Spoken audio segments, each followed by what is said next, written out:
The dig site had no name on any public record. Officially, it didn't exist.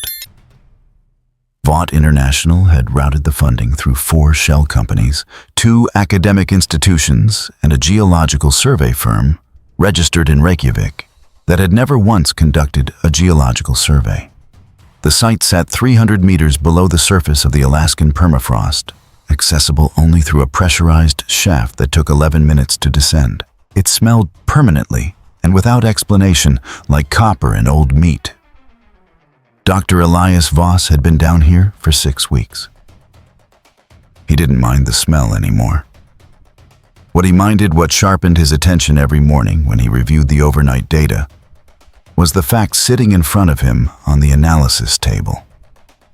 A body, roughly humanoid, preserved inside a salt formation that preliminary carbon dating placed somewhere between 60,000 and 80,000 years old. And the muscle tissue extracted via biopsy and run through 3 separate labs, under 3 separate cover stories, showed fiber density ratios that his most generous models could not account for. He had run the numbers again last night. Then again at 4 in the morning. The numbers did not change. Voss set his coffee down and looked through the reinforced observation glass at the chamber below. The body was massive, nearly 2.5 meters from crown to heel, built in proportions that had nothing to do with disorder or disease. The musculature was the architecture of something that had been tested repeatedly and violently against things that wanted it dead and had outlasted all of them. Long black hair matted and preserved in the brine. Skin the color of old teak. The stress fractures along the shoulder girdle and the lower vertebrae told a story in bone. Repeated high-impact trauma healed and reinforced over and over across what appeared to be an entire lifetime spent absorbing damage that should have ended it. The hands were the worst part. Even slack and still, the proportions were wrong for a human. The fingers were too long. The grip musculature too dense. They had been built. Voss had written in his log on day 3 for closing around something and not letting go. He was adding to that log when Hargrove walked in. Hargrove was Vought's Director of Strategic Assets, a title invented specifically to name the part of the company that didn't appear in quarterly reports. Trim, mid-50s, the kind of thin that came from discipline rather than genetics. He had the habit of standing very still when he wanted to communicate that he was paying attention. He stood very still now, looking through the glass. Elias. Richard. Voss did not look up. The overnight results confirmed a batch 7. Fiber density is approximately 9 times the human norm. Bone composition came back an hour ago. Cortical thickness is off the scale we use for impact resistance modeling. We'll need a new scale. And it's not a deformity. It's the opposite of a deformity. Voss set his pen down. This thing functioned. Whatever was out there in the Pleistocene, whatever it was, hunting and surviving, it adapted to damage the way other bodies adapt to exercise. Every injury made it harder. He paused. The stress markers on the phalanges alone. The grip forces required to produce that kind of bone remodeling. We're not talking about prey animals. We're talking about something much larger. Hargrove didn't answer that directly. How long before revival is viable? 6 to 9 days, possibly less. Cellular preservation is far beyond what the depth and age should allow. I'll need to brief the executive committee. I'd like to be in that meeting. You'll get the decision. Hargrove was already moving toward the door. That's how this works. Voss watched him leave. Then he turned back to the glass. Down in the chamber, the amber light caught the angle of a jaw that was not quite human and made it look for a moment like it was waiting. He picked up his pen and kept writing. The executive committee met at 9 the following morning in a room swept clean of recording devices by a team that had itself been swept. 7 people around an oval table. Hargrove at one end. Ashley Barrett at the other laptop, open, one hand resting flat on the keyboard, the posture of someone running 3 conversations in her head simultaneously and keeping all of them off her face. The briefing took 20 minutes. When it ended, nobody moved for a moment. Caldwell, head of legal, spoke first. "Terminate the project." "That's one option," Hargrove said. "It's the only option that doesn't put this company in front of a congressional subcommittee explaining why we woke up a 60,000-year-old apex predator in a hole under federal land." "We're already under federal land," Morris from security said flatly. "That ship sailed when we broke ground." "Then we stop now and bury it. Literally." "Doctor," Ewan from the science division didn't raise her voice. She never raised her voice.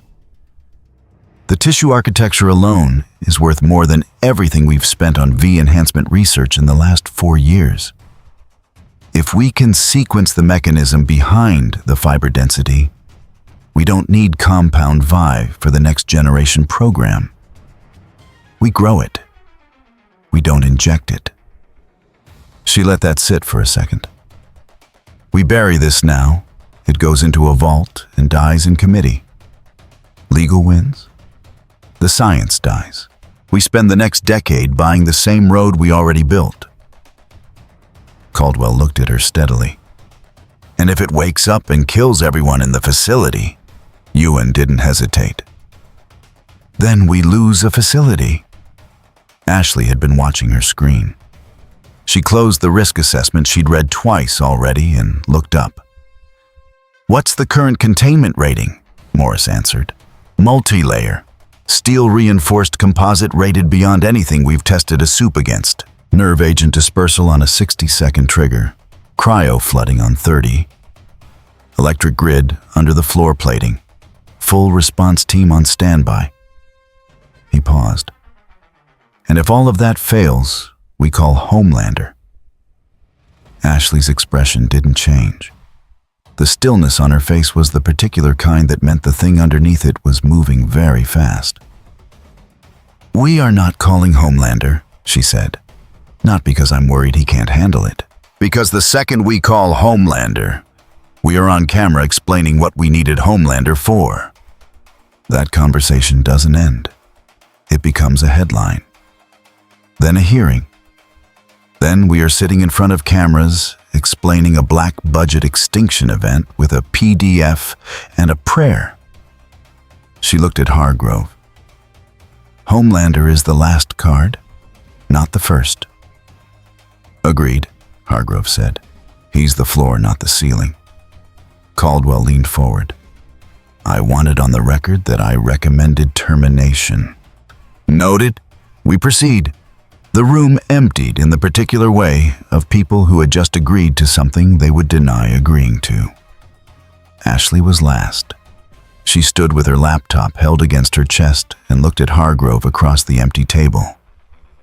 "If this gets out before we control the story, then we control it anyway," he said. Quietly. "That's what we're paid for." She left without answering him, which was its own kind of answer. Turn. Voss received the authorization at 11:14. He read it standing, set his phone face down, and began pulling up the revival protocol on the primary terminal. His team was already assembled in the observation room, 3 technicians, 2 physicians, and 1 trauma surgeon flown in from a contract facility in Nevada, who had been told only that she was needed for a high-priority biological event. She had asked once, what kind of biological event?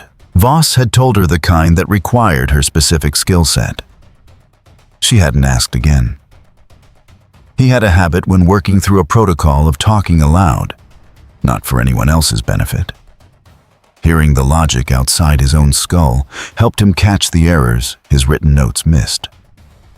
"Warming at 0.3 degrees per hour," he said, initiating the first sequence.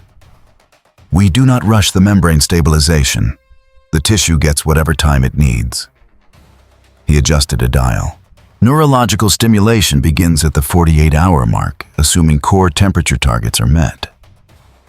A pause as he read a secondary readout. We are not in the business of shortcuts today. Park, a junior technician who had been on the project for 2 months without being told what the project was, watched the temperature readings begin to tick upward. He had the look of someone who understood they were in the middle of something significant and were still processing how they felt about it. Dr. Voss, Park said carefully. The subject is dangerous. Voss looked at him for a moment. Danger isn't a category that helps us do this work, Mr. Park. He turned back to the console.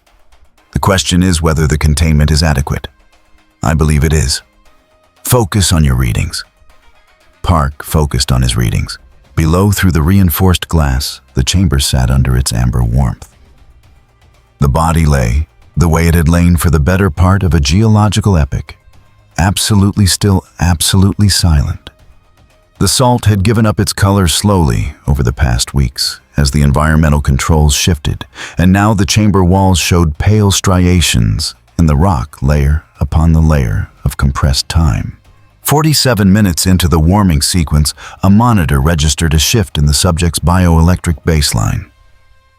The line on the graph, which had been flat since the moment they'd first attached the leads, produced a single, irregular spike, then settled. Park saw it first. He sat very still for a moment, staring at the readout. Dr. Voss?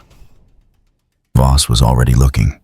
Down in the chamber, one finger moved, the index finger of the left hand curling inward by perhaps a centimeter, then going still. That was all. One finger, 1 centimeter. Voss picked up his pen and wrote the time in his log.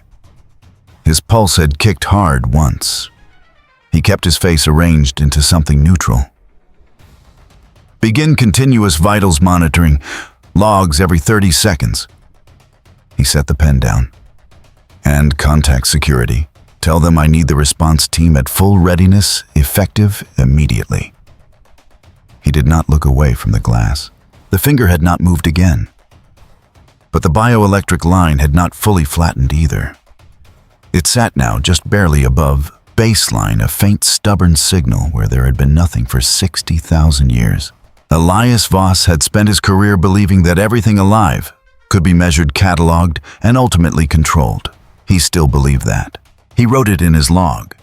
In fact, containment protocols, nominal revival sequence proceeding, within projected parameters, because belief was more useful when it was documented. He believed it. He kept watching the glass.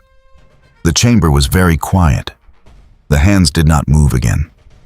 But they were without any question at all, waiting. The warming sequence ran through the night without incident. Voss did not sleep. He sat at the primary console with a thermos of coffee that went cold around 3 in the morning and a log that had grown to 11 pages of handwritten notation. The bioelectric baseline had stabilized after that first spike, not back to flat, but low and irregular, like a signal that hadn't decided yet whether it wanted to be a signal. He had written sub-threshold neural activity consistent with staged arousal and stared at it for a long time. Before accepting it was the most honest phrase he had. Park had been relieved at midnight. His replacement, a senior technician named Okafor, sat at the secondary console and said very little, which was one of the things Voss appreciated about her. At 4:17 in the morning, the bioelectric line moved again. Not a spike, a climb. Slow, uneven, but directional pulling upward, with the stubbornness of something that had decided to keep going regardless. Voss picked up the intercom. Security, this is Voss. Response team at level 2, readiness effective immediately, not a drill. He set it down and looked at Okafor. Full monitoring array, everything. She was already typing. The facility's emergency protocol had 4 levels. Level 1 was heightened observation. Level 2 meant armed personnel at every internal junction and secondary exits sealed. Level 3 meant the nerve agent dispersal system went live. Level 4 meant cryo-flooding of the primary containment area, the access corridor, and 2 adjoining labs. included which Hargrove had once described in a budget meeting as the option that ended the conversation permanently. He had said it the way a man discusses a line item. No one in that meeting had pushed back. They were at level 2 by 4:30. Hargrove was patched in via a secure line, his voice flat through the speaker. "Talk to me, Elias." Neural arousal is accelerating. Core temperature is 7/10 below target, but biological activity is running ahead of the thermal curve. The specimen is waking faster than the protocol predicted. Voss watched the readout scroll, which is not what the protocol predicted. How long? Minutes? Maybe less. A pause. "Do you need level 3? "Not yet." Voss kept his voice even. "We lose data value the moment we introduce the agent. I want to see what we're dealing with first." The line held a sound that was not quite agreement. 5 minutes of observation window, Hargrove said. After that, Morrison calls it. Morrison was the head of the on-site security detail. Former Army Ranger, 6 years running extraction operations before Vought's contractor division found him and offered him a number that made the previous career feel like a draft. He was standing 40 meters away at the main junction body armor on 8 men behind him, the nerve agent trigger on a lanyard around his neck. When Voss had briefed him on the subject 3 days ago, Morrison had asked 2 questions: how fast and how strong. Voss had answered both. Morrison had said nothing after that, which told Voss everything about what kind of soldier he was. Voss had 4 minutes and 58 seconds. He used them to watch. What happened in the enclosure did not look like waking up. No slow unfurling.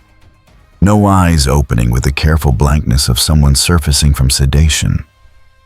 What happened looked like a circuit closing one moment, inert the next. Not the transition so compressed that Voss, watching in real time, could not isolate the exact instant. The eyes opened, and they were already moving, not blinking, not adjusting. Scanning ceiling walls, light panels, the observation glass, in a rapid low-arc sweep that covered the entire space before most people would have finished orienting their head. Dark amber irises, almost brown, catching the overhead light. Pupils contracting hard and then locking. Pickle did not sit up the way a person sits up. He rolled to the side and came off the table in one motion, shoulder and hip, as the pivot landing in a crouch with his back to the nearest wall, before Voss had finished processing that he'd moved at all. 2.5 meters of muscle and bone, compressed lower than the geometry suggested, was possible weight spread across the balls of both feet and both palms flat on the plating. Not aggressive in the way a person positions for aggression. Something older than that. The posture of a body that had woken inside a hard-angled space with no soft exits and was now sorting what was a threat from what was merely unfamiliar. Voss pressed the intercom. Okafor. Atmospheric sensors. What's he getting, Mamun? Running. A beat. Particulates from the air filtration. Sedation compound residue. Ozone off the electrical grid, and the biopsy site's blood trace. He's getting all of it. In the enclosure, the rib cage expanded and contracted in long, deliberate cycles, not breathing, scenting. The head turned toward the observation glass, not toward where Voss was standing, but toward the specific panel where the monitoring equipment cabling ran through the wall. Toward the highest electrical current concentration in the room. Voss took one step back from the glass without deciding to. Then Reyes, junior technician, 26 years old, 9 weeks on the project, stepped forward to check a readout mounted near the lower observation panel. Pickle's head snapped toward the vibration of those footsteps, transmitted through the floor and up through the structural frame and into the wall he was still touching with both hands. The response was total. The body came out of the crouch into something between standing and launching weight. Pitching forward, hands leaving the surface. Everyone back from the glass, Voss said into the intercom. Now. 3 people moved, Reyes moved last, still processing what he was looking at, and in the half-second he hesitated. Pickle crossed the enclosure in 2 strides and drove a shoulder into the observation glass, hard enough to crack the outer polymer layer corner to corner and send a fracture web across 6 square feet of reinforced composite. The sound hit the monitoring room like a physical thing. The glass held. And Morrison keyed his radio at the same moment the automated response triggered. Level 3 authorization Morrison 7. The dispersal heads in the ceiling hissed open. A colorless compound began flooding the air, built for soups tested against Class A biology 64 seconds to motor suppression in the last documented trial. Pickle pulled back from the glass, nostrils working. He'd caught the compound's chemical signature before the particulates reached him. Some threat processing, older than language, flagging it before the airway did. He dropped lower, pressing close to the floor plating, where the concentration was thinnest, moving along the wall. The way large animals move when they're not retreating but finding a better angle. The compound reached him anyway. He slowed. Not stopped, slowed. The transitions between positions stretched fractionally longer. His breathing went from measured to audible. His hands dragging across the plating left deep scoring marks in the polymer, because whatever was compromised in him, the force behind the hands, was not among the things the agent had touched. Morrison had his team at the secondary door in 40 seconds. 8 personnel full gear, stacked and ready. Voss, we're going in.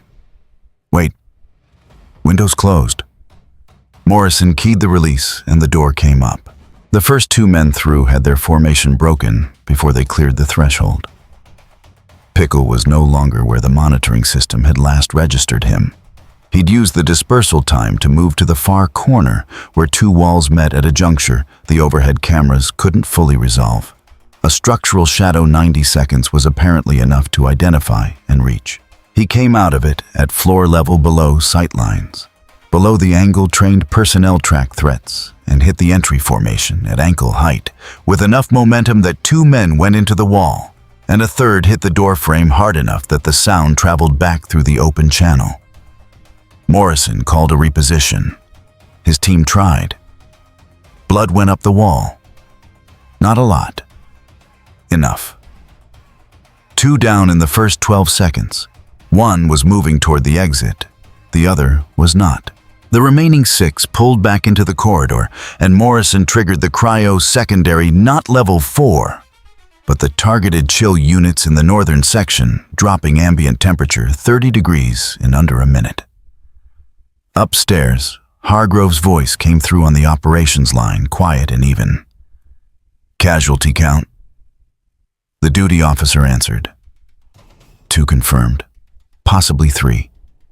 A pause. Keep the containment systems intact. The cold hit Pickle like a wall he hadn't seen. He didn't stop. The body held a low, grinding forward push one hand, on the surface head dropping, but the fluid read and react quality of the earlier movements was gone. White breath came out in ragged bursts. The skin across his shoulders had gone rigid, the subcutaneous response of a body that had not evolved for controlled climate environments, now encountering one at its worst. Voss watched from the monitoring room. Log open, pen still. For 11 seconds it looked like it might hold. Pickle reached the nearest downed operative. He didn't slow down for it. He pulled the body across his own back and shoulders in one motion, deadweight body armor and all, and kept moving. The insulation was primitive and immediate and completely logical. If your frame of reference for surviving cold was built across 10,000 years of genuine exposure, rather than 3 months of SERE training, it was not clean. It worked. The cryo units cycled to maximum. Ice crystals climbed the walls. Pickle both hands on the plating, now the body still draped across him, reached the far end of the cryo section, and found the maintenance panel flush, with the surface barely outlined, covering the intake manifold for the circulation system. He drove an elbow into it. Again. The third strike buckled the housing, The fourth tore it open. The pipe behind it ruptured. Supercooled fluid vented backward into the system under pressure, and the chain reaction that followed was not on any failure mode list the facility engineers had written because the scenario required to produce it. Manual rupture of the intake manifold from inside the cryo section, by something still moving under those conditions, had not been a scenario anyone had written down. The cryo units cut out. Emergency heat compensated. The temperature in the northern section lurched 40 degrees the wrong way in under 2 minutes. Pickle dropped the body. He was already at the maintenance shaft. Access the torn panel had opened behind it. Morrison, watching the secondary feed, said one word into his radio. Not a command. The word a person uses when they have watched the thing they were responsible for containing is somewhere. They have no procedure to follow. Voss opened his log to a clean line and wrote, "Subject has breached primary containment and accessed maintenance infrastructure.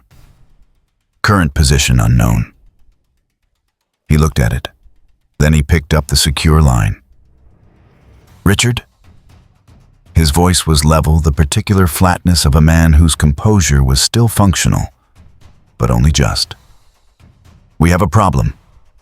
A pause on the line. "Define problem," Hargrove said. Voss looked at the monitoring grid. 12 feeds. Every one of them showed empty plating. Fractured walls, a torn panel, 2 men down and a corridor full of personnel aiming at different directions because no one could agree on which one was right. "The cameras," Voss said, "have lost him." Morrison had the facility divided into 6 search sectors within 4 minutes of the cameras going dark. He did it on a whiteboard in the secondary operations room marker, squeaking across laminate while 2 of his remaining personnel relayed coordinates through their earpieces, and Voss stood at the far end of the table, watching the grid take shape with the expression of a man who had built the object being drawn and was now realizing he had not built it for this. The sectors covered maintenance shafts, service corridors, freight routing, HVAC, access points, the 2 sublevels below primary containment, and the central operations spine that ran vertically through the facility's core. 6 sectors. 14 personnel left on active status. 4 per primary sector, Morrison said. 2 on the spine. Nobody goes alone. Nobody goes quiet. He capped the marker. He capped them. If you lose contact with your partner for more than 30 seconds, you fall back to junction and you call it. You don't investigate. You don't check. You fall back. One of his men, a contractor named Weiss, said, "What are we calling it as?" Morrison looked at him. "Lost contact. And then I decide what comes next." He set the marker down. "Move." They moved. The room thinned out. Hargrove's voice came through the operations speaker before the last of them cleared the door flat, and controlled carrying the specific quality of a man who was not interested in the texture of the problem, only the resolution. "Morrison. Time to containment recovery." Morrison put his hand on the door. "Unknown." "That's not an answer." "No," Morrison said, "it isn't." He walked out. Hargrove stayed on the line. The duty officer at the console, a young woman named Tron, who had been on shift for 11 hours and had stopped blinking at a normal rate sometime around the second confirmed casualty, waited for him to say something else. He didn't. The line held open. She kept her eyes on the monitor grid and did not ask the question she was thinking, which was whether the people being sent into those corridors had been told exactly what they were being sent into. She already knew the answer. Voss went back to his console. The thermal overlay ran on a 40-second refresh cycle. Not a clean system, the cryo blowback had left the maintenance network hot in patches, and the HVAC irregularities from the pipe rupture raised the noise floor enough to hide a static signature. He was scanning for motion artifacts, something moving and generating friction. Something alive, He found one at 543. A smear of elevated temperature in the maintenance shaft, connecting sub-level 2 to the freight routing junction there, for one refresh cycle gone on the next. Too brief to triangulate, too specific in its location to be HVAC bleed. He keyed Morrison's channel. I have a thermal ghost. Shaft 7C sub-level 2, heading northeast toward freight junction. Single cycle, gone now. Morrison's response was immediate. Team 2 redirect. 7C access from the north end. Seal the south before you move. Tron watched the team markers on the personnel grid shift. She had pulled up the facility schematic on her secondary screen. Not because she needed it for her job, but because she had started trying to understand where the gaps were. Where the space between sectors was bigger than it should be. Where a thing that read heat signatures and moved faster than a camera refresh cycle would find the path of least friction. She found 3 candidates in the first 2 minutes. She did not say anything about them. She kept her mouth closed and her hands on her keyboard, and she began quietly, and without telling anyone, to copy files.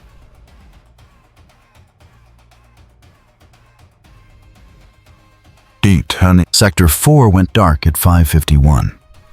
Not the personnel, the infrastructure. 3 cameras across a 40-meter stretch of service corridor simply stopped transmitting one after another, in sequence 8 seconds apart. Not simultaneously, which would have suggested a power fault. Sequentially, which suggested something passing each one and making a decision about it. Morrison heard the report and said nothing for a moment. Then, what's in Sector 4? Electrical routing for sub-levels 1 and 2, the duty officer said. And the primary ventilation trunk for the northern section. Who do I have in there? Team 3, Chen and Baptista. Morrison keyed their channel. Team 3 report. Static. Then Chen's voice close and controlled. We're in the service corridor junction 4-7. Nothing on visual. A pause.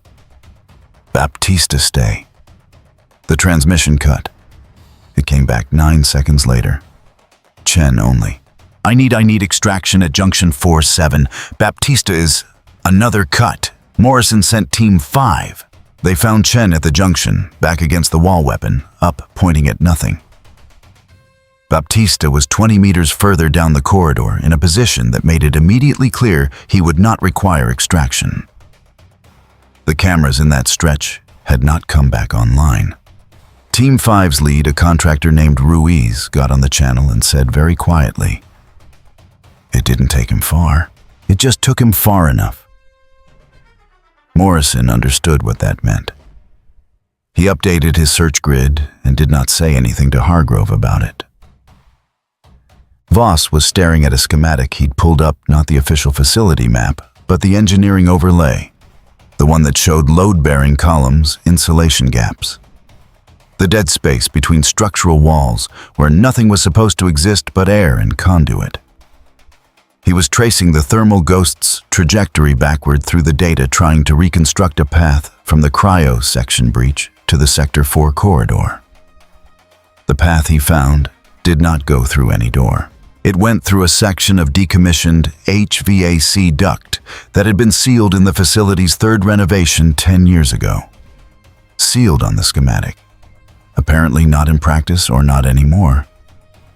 He sat with that for a moment. The thing in the walls was not navigating the facility. It was navigating the facility's negative space, the gaps, the voids, the infrastructure arteries that showed up in the engineering overlay, but not the operational maps. It was moving through the parts of the building that the building had forgotten about, which meant his thermal overlay, his camera grid, his sector divisions, all of it was a map of the wrong place. He keyed Morrison's channel. I need to talk to you. I'm busy. I know. This is about why busy isn't working. Voss pulled the engineering overlay onto the main screen. It's not using corridors, it's using dead space. Sealed ducts. Maintenance voids, places that aren't on the operational schematic. He highlighted the decommissioned duct line. We've been searching the building. It's moving through the building's skeleton. A long pause on the channel. How much skeleton is there? Morrison asked. Voss looked at the engineering overlay. The dead space lit up across the schematic in a pale crosshatch running through every level connecting sub-basement to upper freight access in a web that no security grid had ever been designed to cover, because no security grid had ever needed to. Enough, Voss said. Morrison said something that was not a tactical directive. Then, can we seal it? Some of it. Not fast enough to matter. Another pause. Then we stop trying to find it and start figuring out where it's going. So, that bomb, Voss said, is what I've been trying to model.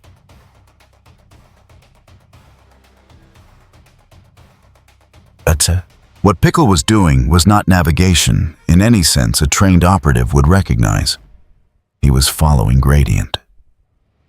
The air in the sealed duct was old and dry and carried the faint residual musk of machine oil and oxidized metal, overlaid now with the sharp salt sweat of living bodies at stress and the specific heat bloom of electrical current running through conduit above and below him. He moved through it the way water moves through rock, not choosing, but finding the path that opened. Where the air moved, he moved. Where warmth concentrated, he oriented. Where the vibration of footsteps came through the structural frame in patterns that suggested mass and direction and intent, he adjusted course. He had been cold and then warm, and then cold again, and the body had sorted all of it, the way it sorted everything, not filing, not analyzing, just adjusting. Shedding what cost too much and keeping what worked. The nerve compound had left something in his joints. A resistance between positions, and he read it the way a predator reads a strained tendon, not with pain exactly, but with a revised sense of what was available and what would spend more than it returned. The duct opened at the top into a service void running alongside the freight elevator shaft. He came up through the access gap and held still in the dark above the shaft, housing for a long time, reading the air. Diesel fumes from the upper loading bay. Cold draft from above, which meant the shaft connected to something that reached the surface or close to it.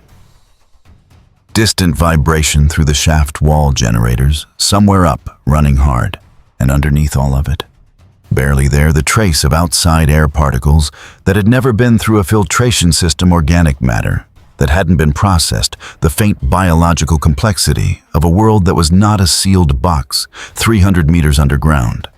He turned toward it.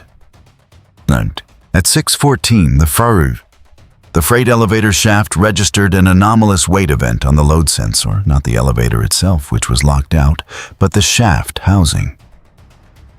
Something was using the exterior of the shaft structure as a vertical surface. Tran saw it on her secondary screen before anyone else. She was already 2/3 through her transfer. The packet wasn't large. A 40-second clip from the containment intake camera, the wake event, the glass strike, enough. A partial export from Voss's lab terminal accessed with credentials she was not supposed to still have. A still frame from the Sector 4 camera, the last image before it went dark, catching the edge of something massive and low, for approximately 1/3 of a second. She compressed it. A logging prompt flagged on the network monitor. She killed it, rerouted through a maintenance terminal, running on a separate auth path, and held her breath for 4 seconds until the flag cleared. She had an address. Not a journalist, she'd thought about that, and decided it was too traceable, too slow, too easy for Vought's legal team to bury in an injunction before anyone read it. A dark relay address she'd found in a public interest forum 8 months ago, header reading. For things that shouldn't stay buried. She sent it. 11 seconds. Done. She put her hands back on her keyboard and kept her face pointed at the primary monitor and breathed through her nose and did not look at anything she wasn't supposed to be looking at. Morrison found the load sensor anomaly at the same time Voss did from different terminals, and they both arrived at the same conclusion within 30 seconds of each other.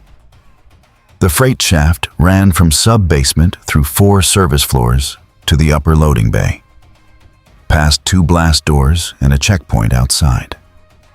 Morrison got on the all-hands channel. All teams converge on freight shaft access points, every level, now.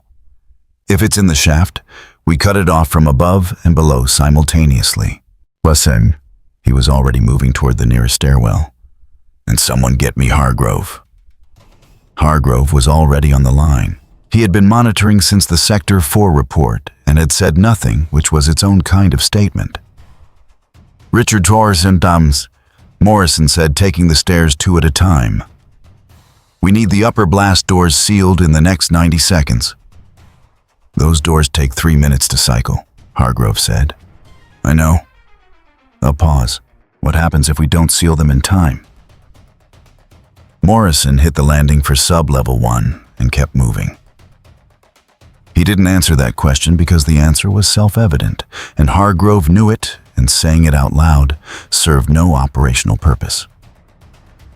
On his secondary screen, the tablet strapped to his forearm, the load sensor data updated. The anomalous weight signature had moved. Upper freight access, 2 levels above them, and climbing. Morrison ran.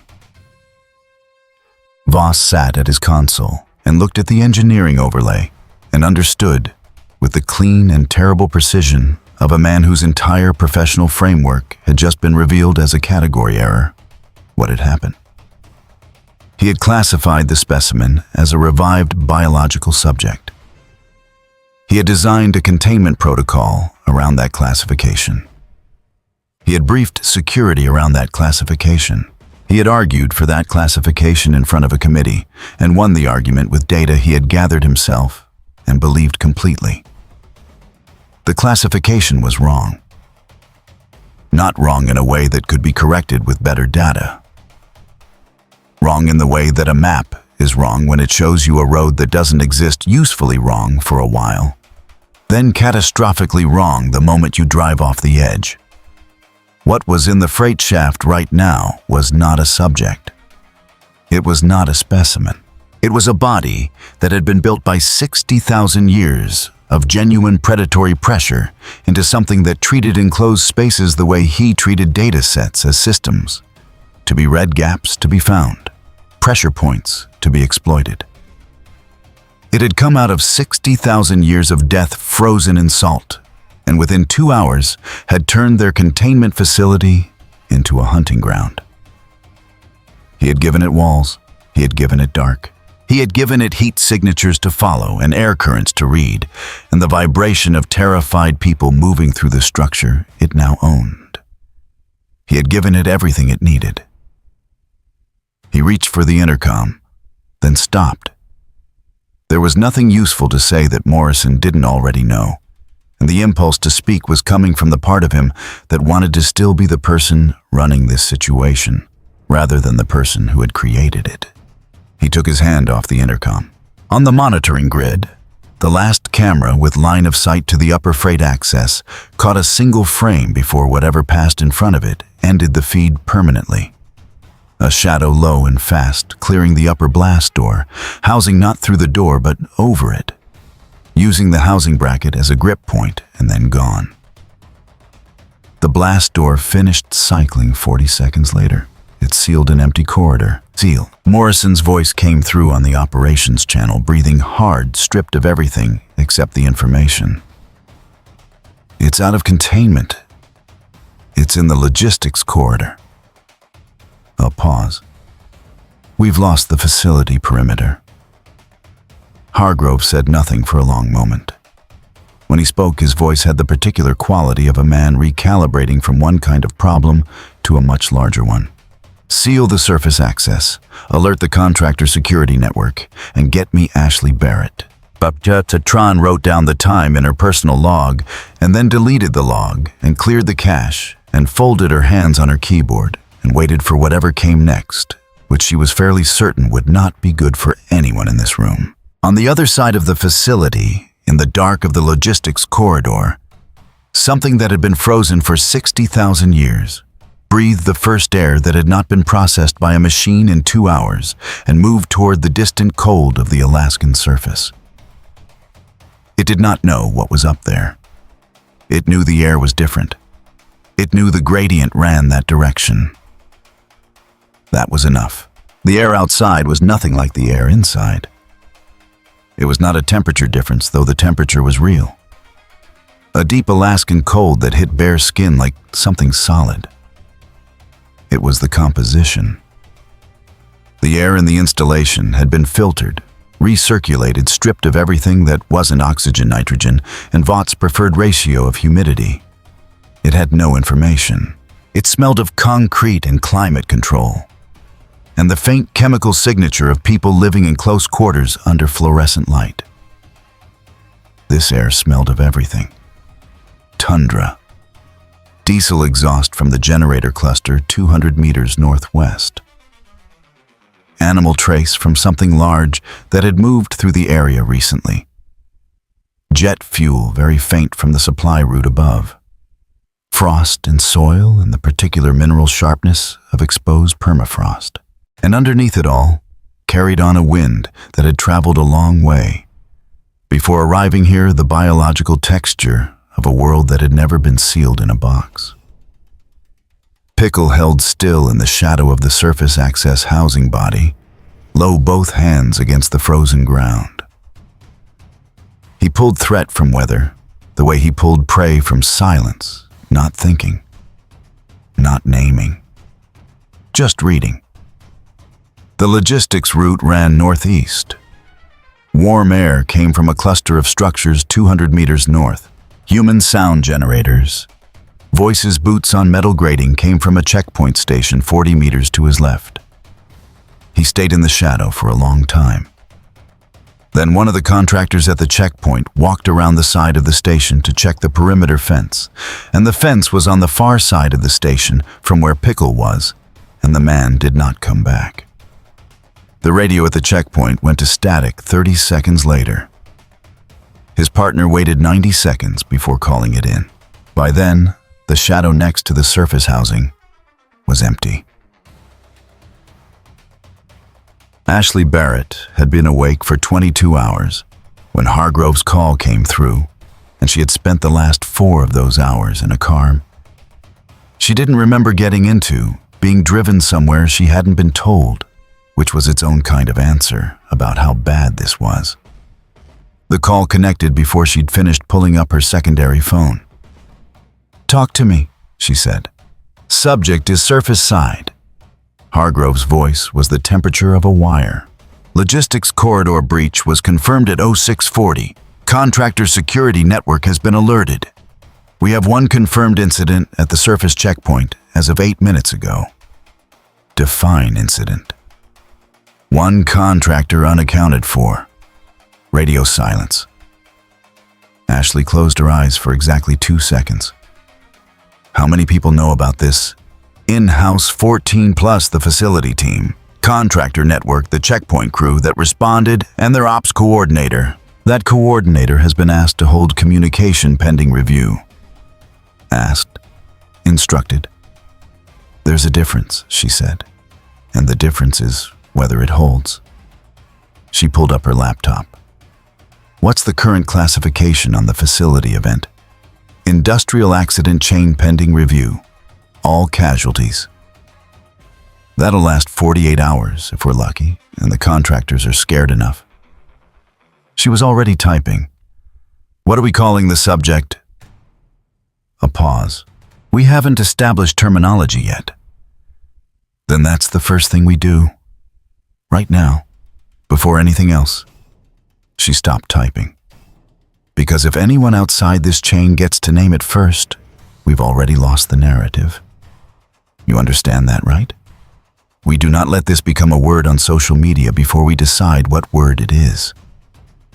Ashley, what does it look like on the one piece of footage we know is out there? Silence on the line, not the silence of someone who didn't know the answer.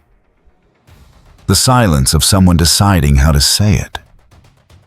Large, Hargrove said. Fast, moving low. Does it look like a soup? Another pause. It does not look like anything we've categorized. Ashley set the laptop down on the seat next to her and looked out the window at the dark. Then we have a problem that is not a biology problem. It's a vocabulary problem, and I need everyone in the same room in the next 30 minutes. The room was a secure conference suite in a Vought contractor facility outside Fairbanks. Hargrove was there in person, Ashley on screen. Legal was a voice, no camera, which meant legal was already distancing. The security ops coordinator was present and had the specific look of a man who had been told his career depended on the next few things he said. Voss was on the line from the facility. He had been told to provide technical clarification if asked. He had not been told anything else. Status, Hargrove said. The security coordinator pulled up a map. Surface perimeter is compromised at 3 points. The checkpoint incident is confirmed. One contractor deceased, cause consistent with extreme blunt force, no weapon recovered. The subject appears to have moved northeast from the surface access toward the contractor motor pool and then diverted into the open terrain west of the logistics route. He pointed at the map. Current position unknown. Thermal aerial is spinning up, but wind conditions are limiting resolution. Aerial, Ashley said. If we're putting aircraft over this, that's a visual footprint. It's already up, Hargrove said. We needed it. Then we need a cover for why it's up. She made a note. What's the story on the facility? Gas line incident, Legal said. Partial structural compromise, evacuation protocol. We've done it before. How many times before? Twice. Then we're on the third gas line incident at the same installation, which starts to look like something. Ashley leaned forward. We need a different frame. Environmental survey gone wrong. Something that explains personnel, explains the aircraft, does not explain the body count. We have 4 confirmed fatalities inside the installation, Voss said from the line. Everyone paused. Thank you, Dr. Voss, Hargrove said. The tone made it clear the contribution had not been welcome. +1 outside, Voss said. That you know of. Ashley looked at Hargrove's face on her secondary screen. He looked back at her. Dr. Voss, she said, I need you to write up a complete technical summary of the revival protocol and all associated risk assessments and send it to the legal address I'm going to give you. That's your job right now. That's the most important thing you can do. She paused. Can you do that? You're pulling me out of the operational loop.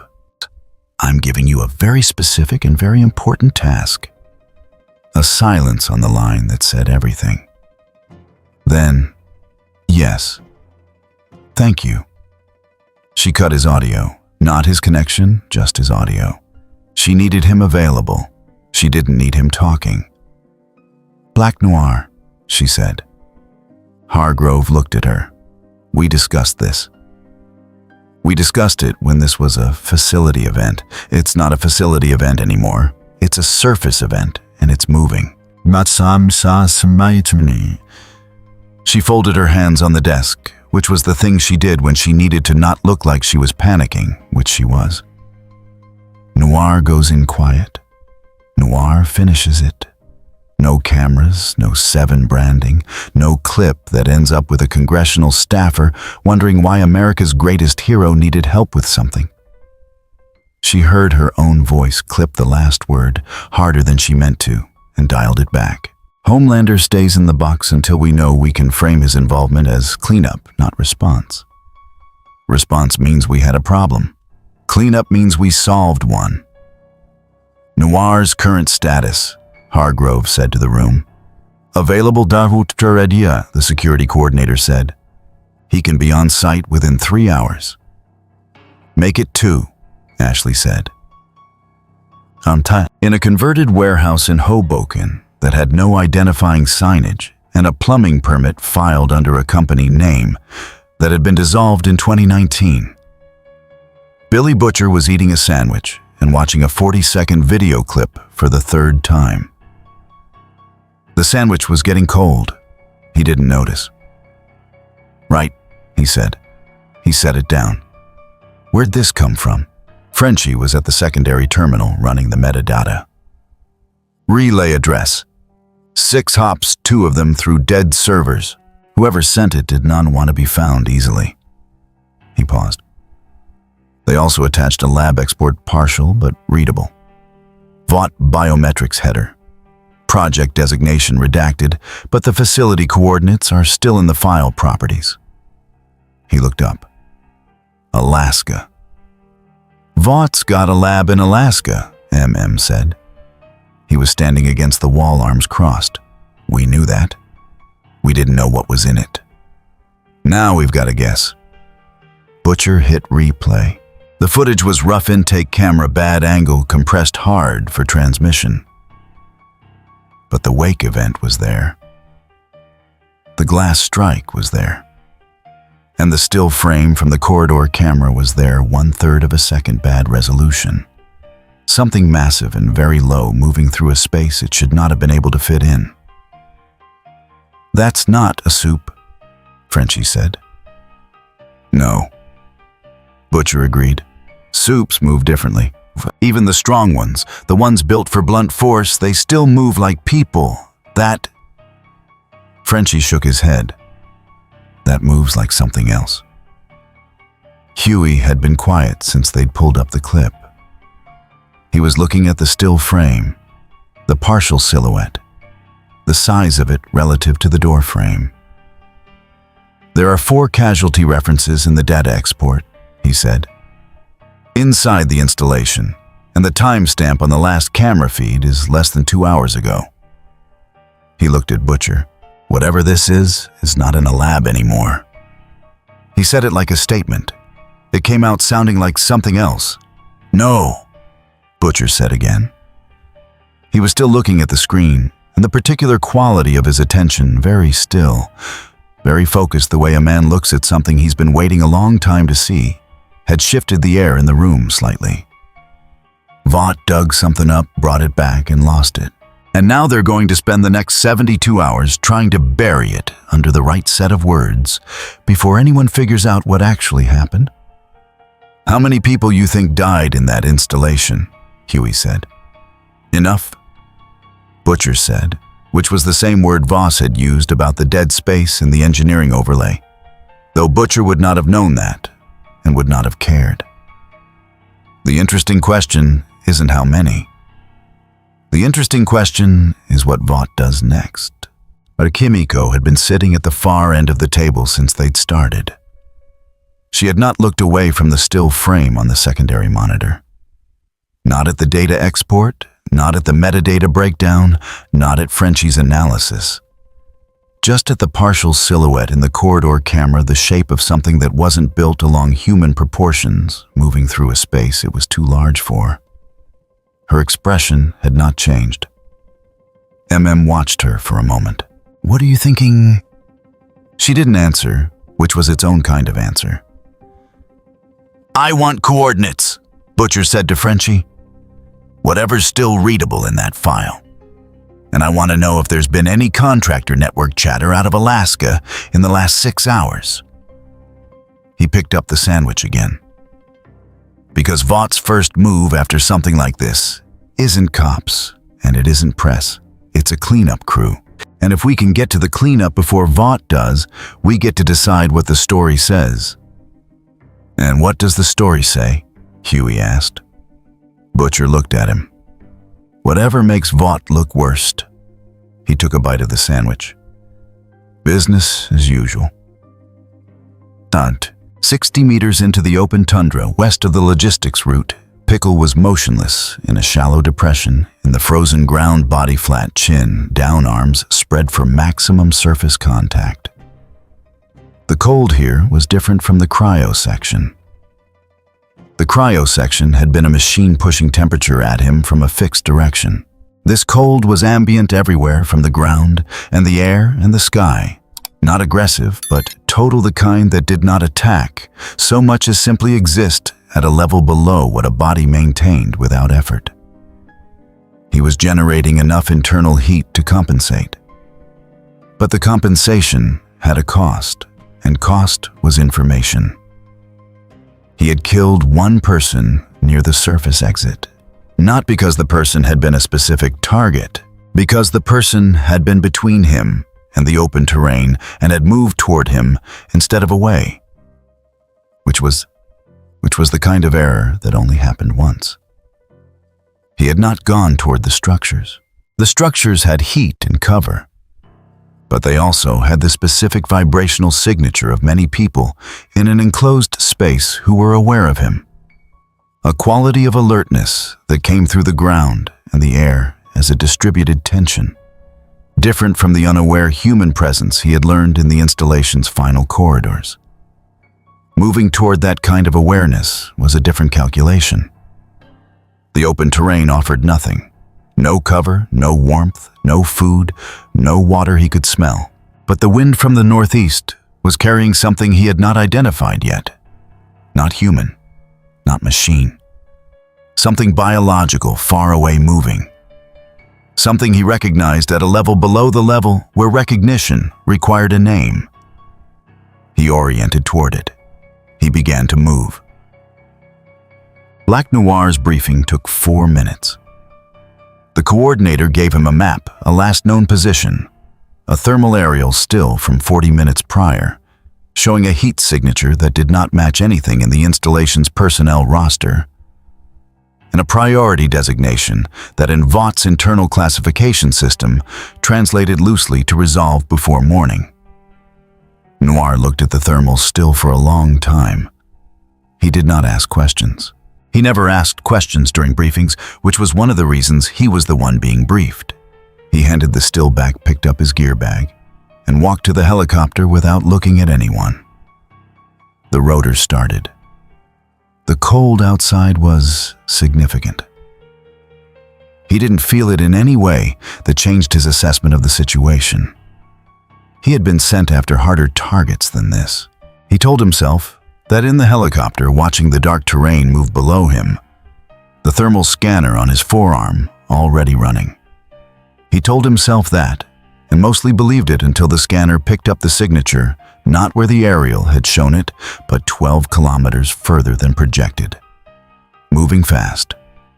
Not slowing for terrain, not conserving, not doing any of the things a body in those conditions should have been forced to do by now. The heat bloom was wrong, too. Too large, too sustained, like a furnace that had not been asked to dial back yet. He recalibrated his timeline. He kept moving. The helicopter set down 3 kilometers from the last confirmed heat signature in a shallow depression between 2 ridgelines that blocked the rotor noise from carrying too far east.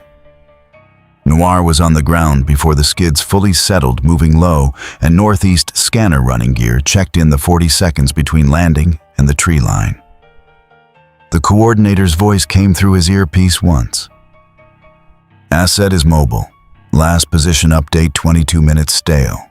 Thermal resolution has been compromised by wind shear above the ridgeline. Noir didn't respond.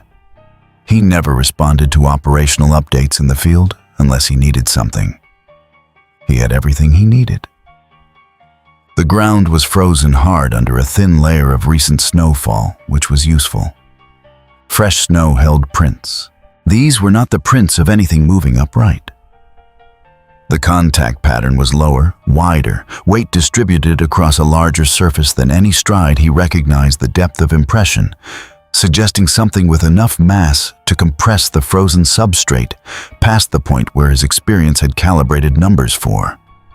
He followed them northeast without making noise. The first body was the checkpoint contractor, half concealed in a snow berm 40 meters from the surface access. Noir crouched next to it for 12 seconds, not out of anything resembling sentiment, but because bodies told accurate stories if you knew how to read them. The cause was blunt compressive force, massive and immediate. No hesitation, no multiple strikes, nothing that suggested a target assessing or positioning. One application of pressure, probably from the upper body or shoulder, at a speed that had not given the man's skeletal structure time to distribute the impact load. The kill was not skilled. It was not unskilled. It was something else efficient without being calculated the way weather is efficient. Noir stood, looked northeast, and recalibrated. He had been briefed as a retrieval possible termination. The project file had used the phrase prehistoric biological subject. And he had read that phrase the way he read all briefing language from Vaught's science division as a classification that told him what they wanted him to think and not much else. What the body told him was more useful. Whatever had done this was large fast and not operating under the cognitive overhead that usually created readable patterns in a target's violence. Most targets killed in ways that revealed something about them. Fear or precision or rage or method. This kill revealed nothing except mass and velocity.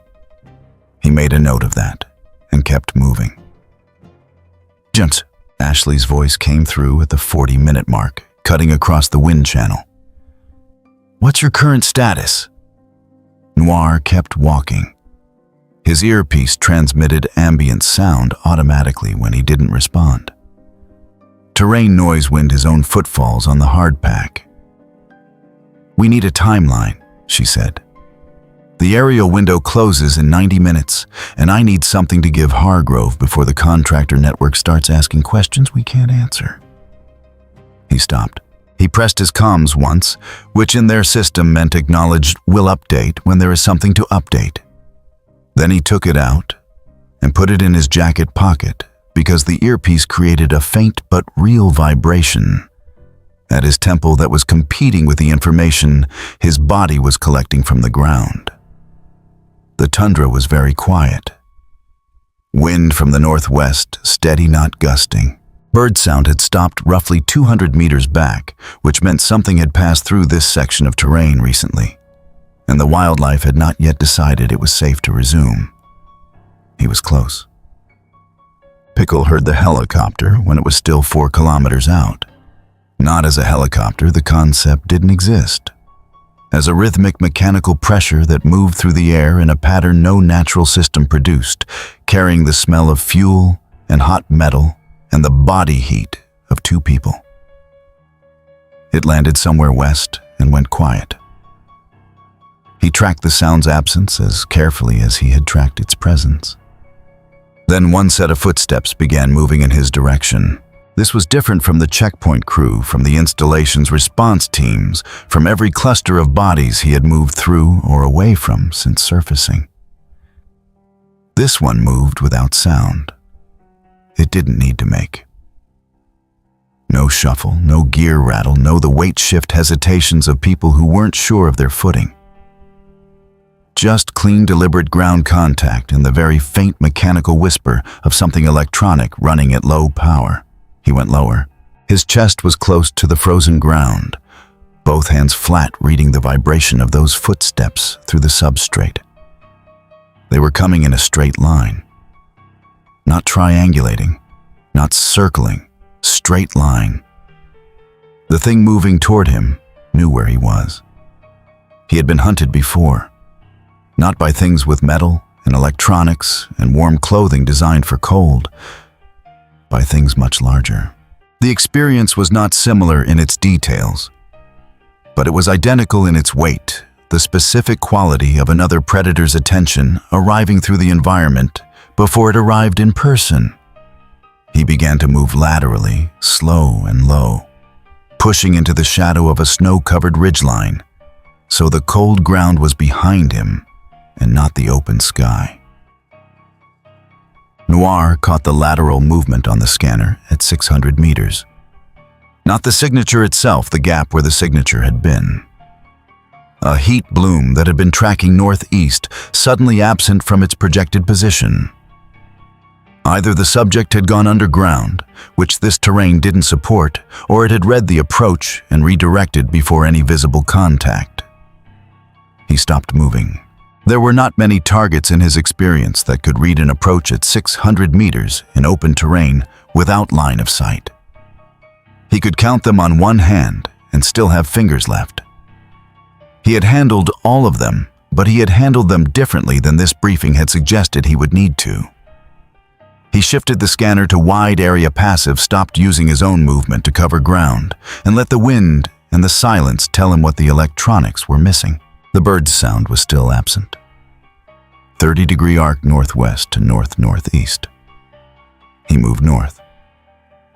The contact happened in a shallow gully, where two ridgelines dropped toward a frozen creek bed, creating a natural funnel that channeled wind and scent from the northwest.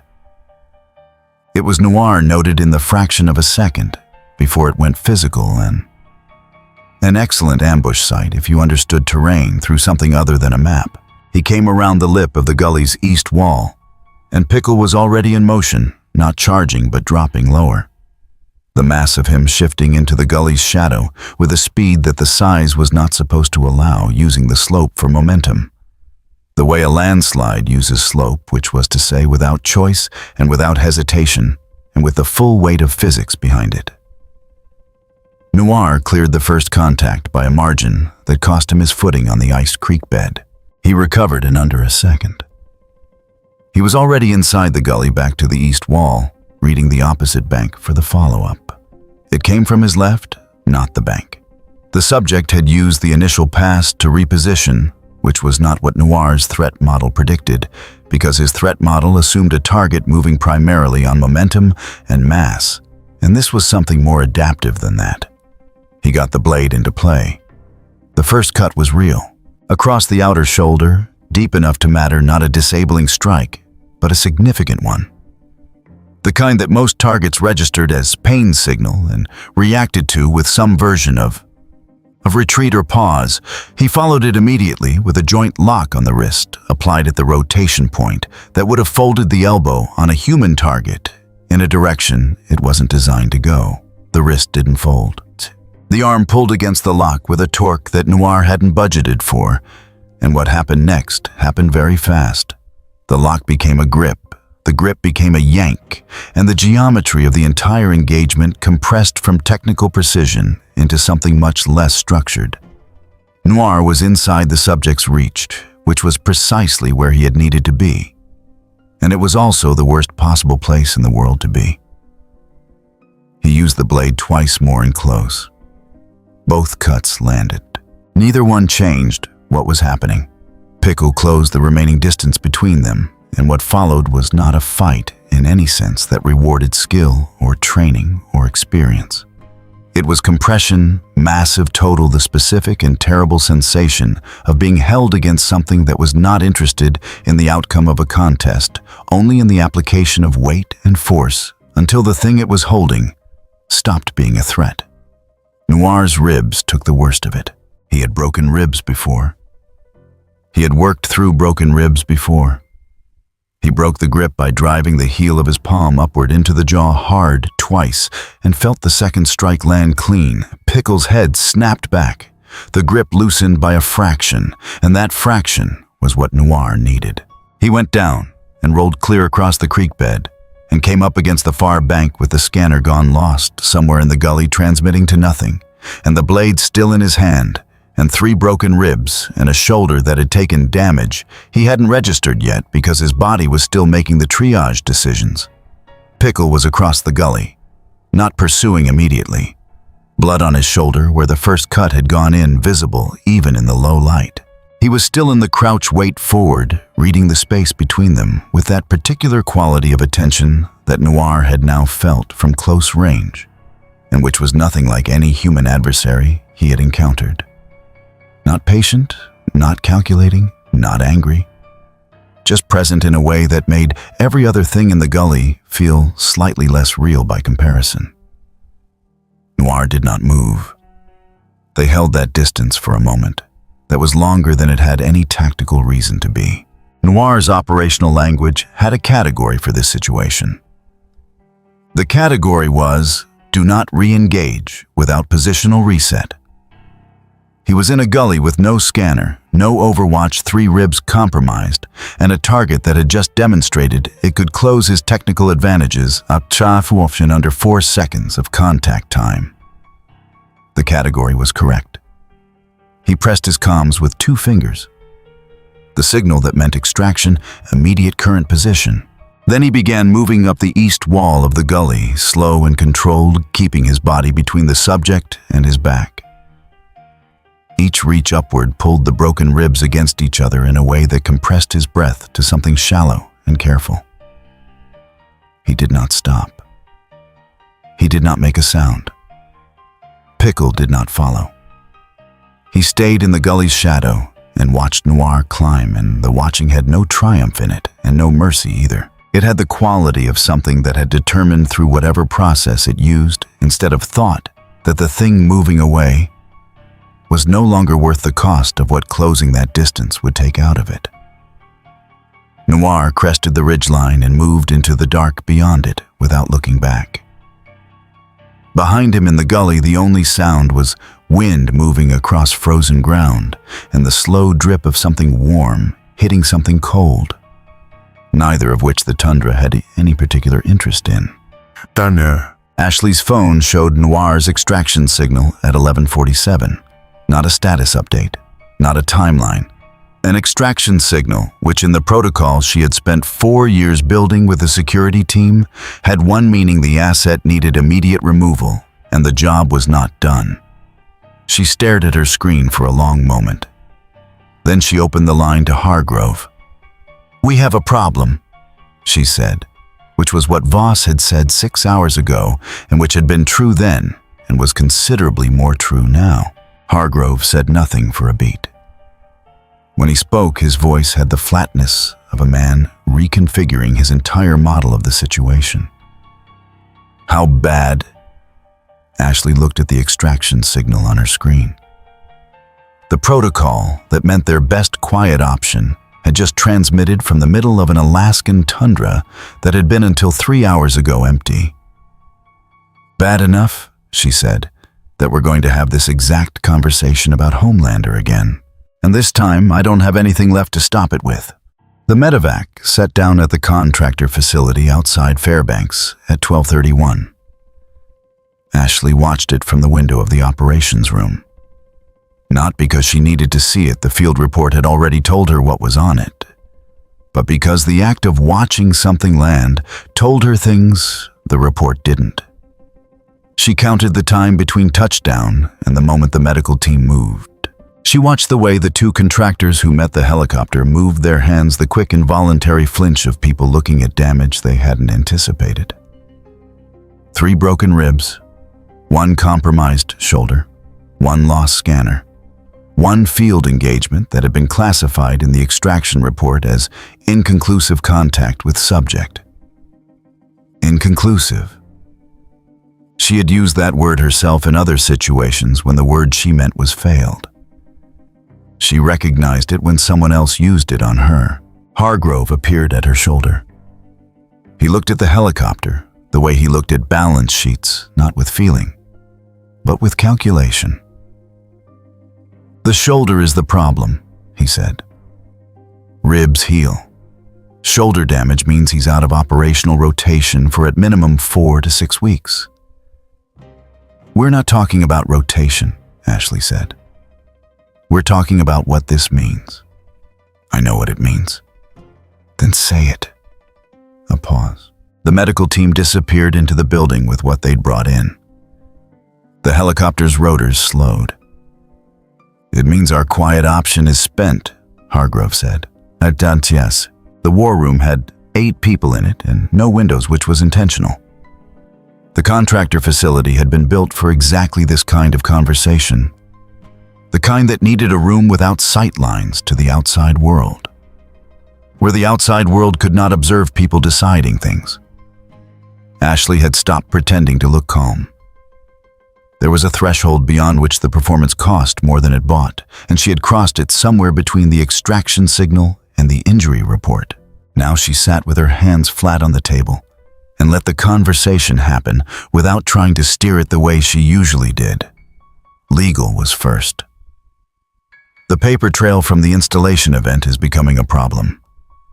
We have 14 people with first-hand knowledge of the revival project. Of those, 3 are now classified as non-contactable. Dead, someone said.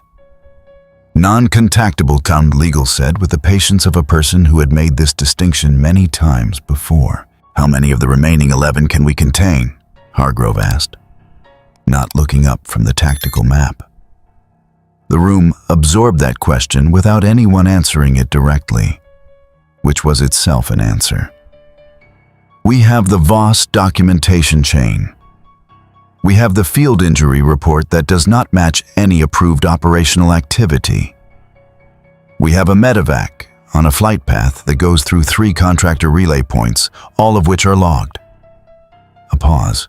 And we have what appears to be a secondary data packet origin, unknown, that passed through a dark relay address approximately 7 hours ago. Content unknown, destination unknown. We believe it originated from inside the installation. The room was quiet for a moment. We believe, Ashley said. We cannot confirm. She looked at the ceiling. So someone inside sent something out. We don't know what we don't know, to whom, and we don't know if it's already in front of someone who's going to do something with it. Correct. And our best quiet asset just came back on a stretcher. Legal said nothing. Hargrove had his arms crossed, looking at the tactical map on the far wall. The map showed the last confirmed position of the subject, the contractor perimeter, the medevac route, and a shaded zone labeled Active Search Radius Compromised. The shaded zone was large, larger than it had been 6 hours ago. The drone package can extend the search radius, the security coordinator said. We have 3 birds available thermal capable. We can run a grid sweep out to Famwakamta. Visual footprint, Ashley said. I know, but we're already past the point where footprint is the primary concern. It's always the primary concern. Not when the thing we're looking for is moving toward a populated zone. The room went quieter than it had been. Ashley looked at the map. The shaded radius. The northeast edge of it, where the contractor grid ended, and the irregular line of a small access road began the road that connected the logistics network to the nearest settlement. A refueling depot and maintenance cluster that serviced the North Slope supply chain. Population approximately 40 people, mostly shift workers with communication links to the wider world. How far, she asked. At current projected movement rate, the coordinator said 18 to 20 hours. Hargrove unfolded his arms. Homelander? No, Ashley said. Ashley? I said no. She pressed both hands flat on the table. Not yet. Because the second we call him in, we are in a completely different conversation. We are explaining why the most powerful man in America needed to be deployed in secret to a location we officially have no presence at to deal with a biological event we officially did not create. She looked at Hargrove. That conversation ends with this company in front of 3 separate oversight committees. And it ends with someone asking why we needed Black Noir before we needed him and what Black Noir was doing there and why he came back the way he did. And if this reaches the settlement, Hargrove said. Ashley didn't answer immediately. She was looking at the map, the road, the 40 people at the end of it who had no idea there was a shaded radius on anyone's tactical display. Give me 12 hours, she said. Drone grid contractor perimeter reinforcement route denial on the access road. 12 hours to try to solve this without burning the last card. Hargrove looked at the coordinator. 12 hours? The coordinator said carefully. Assumes the subject's movement rate stays consistent. Everything assumes something, Ashley said. Make it work.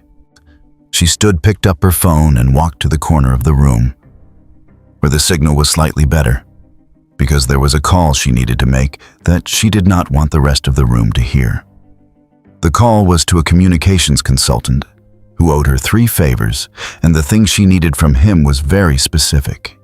She needed to know if the dark relay packet had surfaced anywhere yet, anywhere at all. She needed to know if she still had a story to tell, or if someone else had already started telling it for her. The warehouse in Hoboken had not changed much since the previous afternoon, except that there were now 4 screens running simultaneously, and NMM had made coffee that no one was drinking.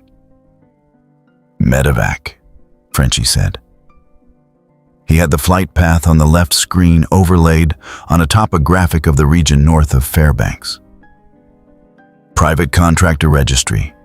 Departed from a site approximately 40 kilometers southeast of the coordinates in the Voss's packet. Landed in at the Fairbanks contractor compound. And he tapped the screen. Someone got hurt? Someone got deployed and didn't finish the job, Butcher said. He was standing with his arms crossed, looking at the overlay, the way Hargrove was looking at the tactical map in another room, entirely with the same cold calculation and the opposite interest. Which means Vought's cleanup option is busted. We don't know that, MM said. A medevac, after a field deployment to a location connected to a Vought black budget project, after we received a leak from inside that project after a wake event and a containment breach. Butcher stopped. We know that. Huey was at the secondary terminal running a cross-reference on contractor network chatter. There wasn't much. Vought had burned the standard communication channels fast, but the gaps told their own story. Routes that should have traffic didn't. Check-ins that usually logged didn't log. 3 separate contractor IDs that had been active in the northern region had gone quiet in the past 4 hours, which was either a communications blackout or something worse. 3 IDs dark, he said. 2 of them logged last positions in the logistics corridor near the installation. The 3rd logged a position at something called the North Slope Access Road. He looked up. That's not near the installation. Butcher turned around. That's east, Frenchie said, reading the map quickly. Northeast. That's movement away from the installation toward, he scrolled. A settlement, supply depot, maintenance cluster. The room was quiet for a moment. It felt different from the usual operational silences. It's not staying near the facility, MM said. He said it slowly, the way he said things when the information had just shifted from bad to a different category of bad entirely, which means this is not a retrieval problem anymore. It's a geography problem, and geography problems don't stay quiet. No, Butcher said. It isn't. He looked at the map for a long moment. And Vought doesn't know where it is, because if they did, they wouldn't have needed a medevac in the first place. Kimiko had been at the far end of the table, not looking at the screens. She'd been looking at the still frame from the original packet, the 1/3 of a second corridor image which she had pulled up on the tablet in front of her, and had not moved away from since they'd started. She looked up now. Not at the map. At Frenchie. He looked back at her for a moment. Something passed between them that the others in the room weren't part of. It's not hunting the settlement, Frenchie said. Then more quietly, it's just moving. It doesn't know what the settlement is. Doesn't matter what it knows, MM said. Matters what happens when it gets there. We need to be in front of this, Huey said. He said it with the particular quality of a person who understands they are about to argue a position that everyone else in the room has already dismissed and who is going to argue it anyway. Whatever Vought does next is going to be big, and it's going to be quiet, and if we're not positioned to see it, we lose the whole, We're not going to Alaska to save the settlement, Butcher said. I know that. Then what are we going to Alaska for? Huey took a breath. To be there when Vought makes the decision that blows this into the open. Because they're going to make it. They don't have another choice. And when they do, we need footage. We need documentation. We need to be the ones who can tell what actually happened, because Vought is going to have a story ready, and it is going to be a very good story." He paused. "We need the true one." The room was quiet again. MM looked at Butcher. Butcher picked up the cold coffee, took a sip, put it down. "Get me a route that doesn't cross any of the contractor network coordinates. And Frenchie." "Already looking? I want to know if anything from that relay packet has surfaced anywhere public. Forum, darknet, anywhere." Frenchie was already typing. He stopped, looked at his screen. "There's a thread," he said. "Forum post from 6 hours ago. No footage, no source. Just a description." He read from the screen, "Someone is saying there's a government cover-up of an animal attack in Alaska involving a creature of unusual size. No details, no proof." He looked up. 17 replies. Most of them are calling it fake." "Most of them," Butcher said. "Yeah," Frenchie said. "Most." The access road to the North Slope Maintenance Cluster was unpaved and ran northeast through a stretch of low scrub and frozen ground that, in the summer months, was difficult terrain, and in the current conditions was simply very cold and very dark. Pickle had found the road by following warmth, not body warmth. The diffuse heat signature of a generator. Running at the maintenance cluster 4 kilometers ahead, a low-frequency thermal bloom that the cold air carried further than it would have in warmer weather. He was moving parallel to the road rather than on it, because the road surface was open and had the wrong kind of stillness, the kind that came from human use, from the compressed familiarity of a path that things came and went along regularly, which made it useful for information and dangerous for presence. He had killed nothing since the gully, not because there was nothing to kill. 2 vehicles had passed on the road, headlights cutting through the dark, and he had held still and let them pass because they were moving fast and enclosed, and the cost return of that engagement was wrong. There had been a maintenance worker at a small way station 6 kilometers back who had stepped outside, briefly looked in his direction without seeing anything, and gone back inside. He had let that go too. What he was reading was the warmth ahead, not people, or not only people. The maintenance cluster had animal smell underneath the machine smell, working dogs possibly, fuel drums that had been near enough to food storage that the biological trace had transferred. The particular lived-in quality of a place that had been occupied long enough to have accumulated a smell that was more than any single component. He slowed as the lights of the cluster became visible at the far end of the road. Small, scattered, yellowed by distance and the cold. Somewhere inside the cluster, a dog registered something wrong with the air and began to bark. A second dog answered. A chain rattled against a post. The barking had the particular quality of an animal that had identified a direction, but not a shape, the frantic specific alarm of something that knew the threat was close and outside its understanding. He held still in the dark at the tree line's edge and took in everything the air was carrying. He was still reading it when 6 kilometers behind him, a Vought drone made its first pass over the scrubland south of the access road and found nothing on thermal because he was not where they were looking. By the time Hargrove called Ashley with the drone report, she already had the answer from the communications consultant. The relay packet had surfaced. 1 forum post, minimal traction, no footage. Still containable barely, but containable. 12 hours, she told Hargrove. The drone grid is finding nothing south of the road. If it's moved onto the road corridor, 12 hours, she said again. And if we don't have resolution in 12 hours, we call him. She let that sit for a second. But I need you to understand what that means. The moment Homelander goes in, we are no longer managing a secret. We are managing the story of why the secret existed. And that story requires a very specific ending. Her voice was flat and precise, and carried the particular quality of someone who had been awake too long and had run out of the kind of patience that kept words soft. He cannot know the full scope of the project. He gets a target, a location, and a justification that does not involve the words revival, prehistoric, or containment failure. You understand what I'm saying? Yes, Hargrove said. Because if he understands the full scope, Ashley said, we lose control of him. And losing control of him is worse than whatever is walking toward that settlement. Hargrove said nothing for a moment. 11 hours and 40 minutes, he said. She hung up. Outside the operations room window, the Alaskan dark was total.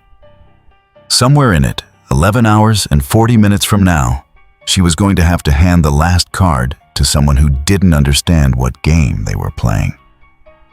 And the worst part, the part she was not going to say out loud to anyone in that room, was that she wasn't sure she did either. The dogs knew before anyone else. There were 4 of them at the North Slope maintenance cluster.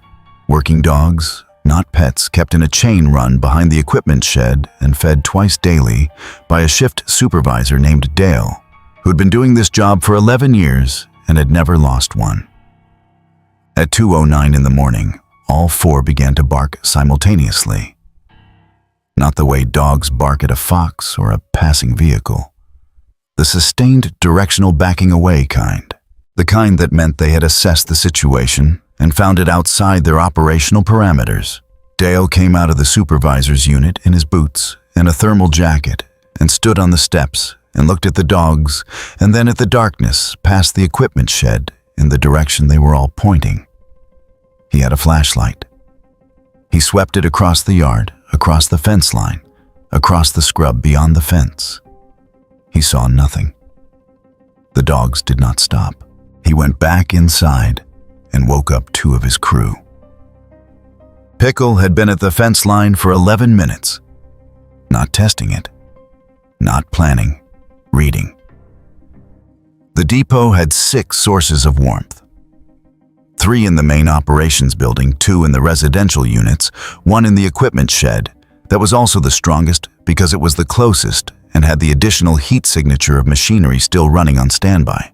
Between him and the shed was a chain link enclosure with 4 animals in it, whose alarm had shifted over the last few minutes from directional to something more complicated.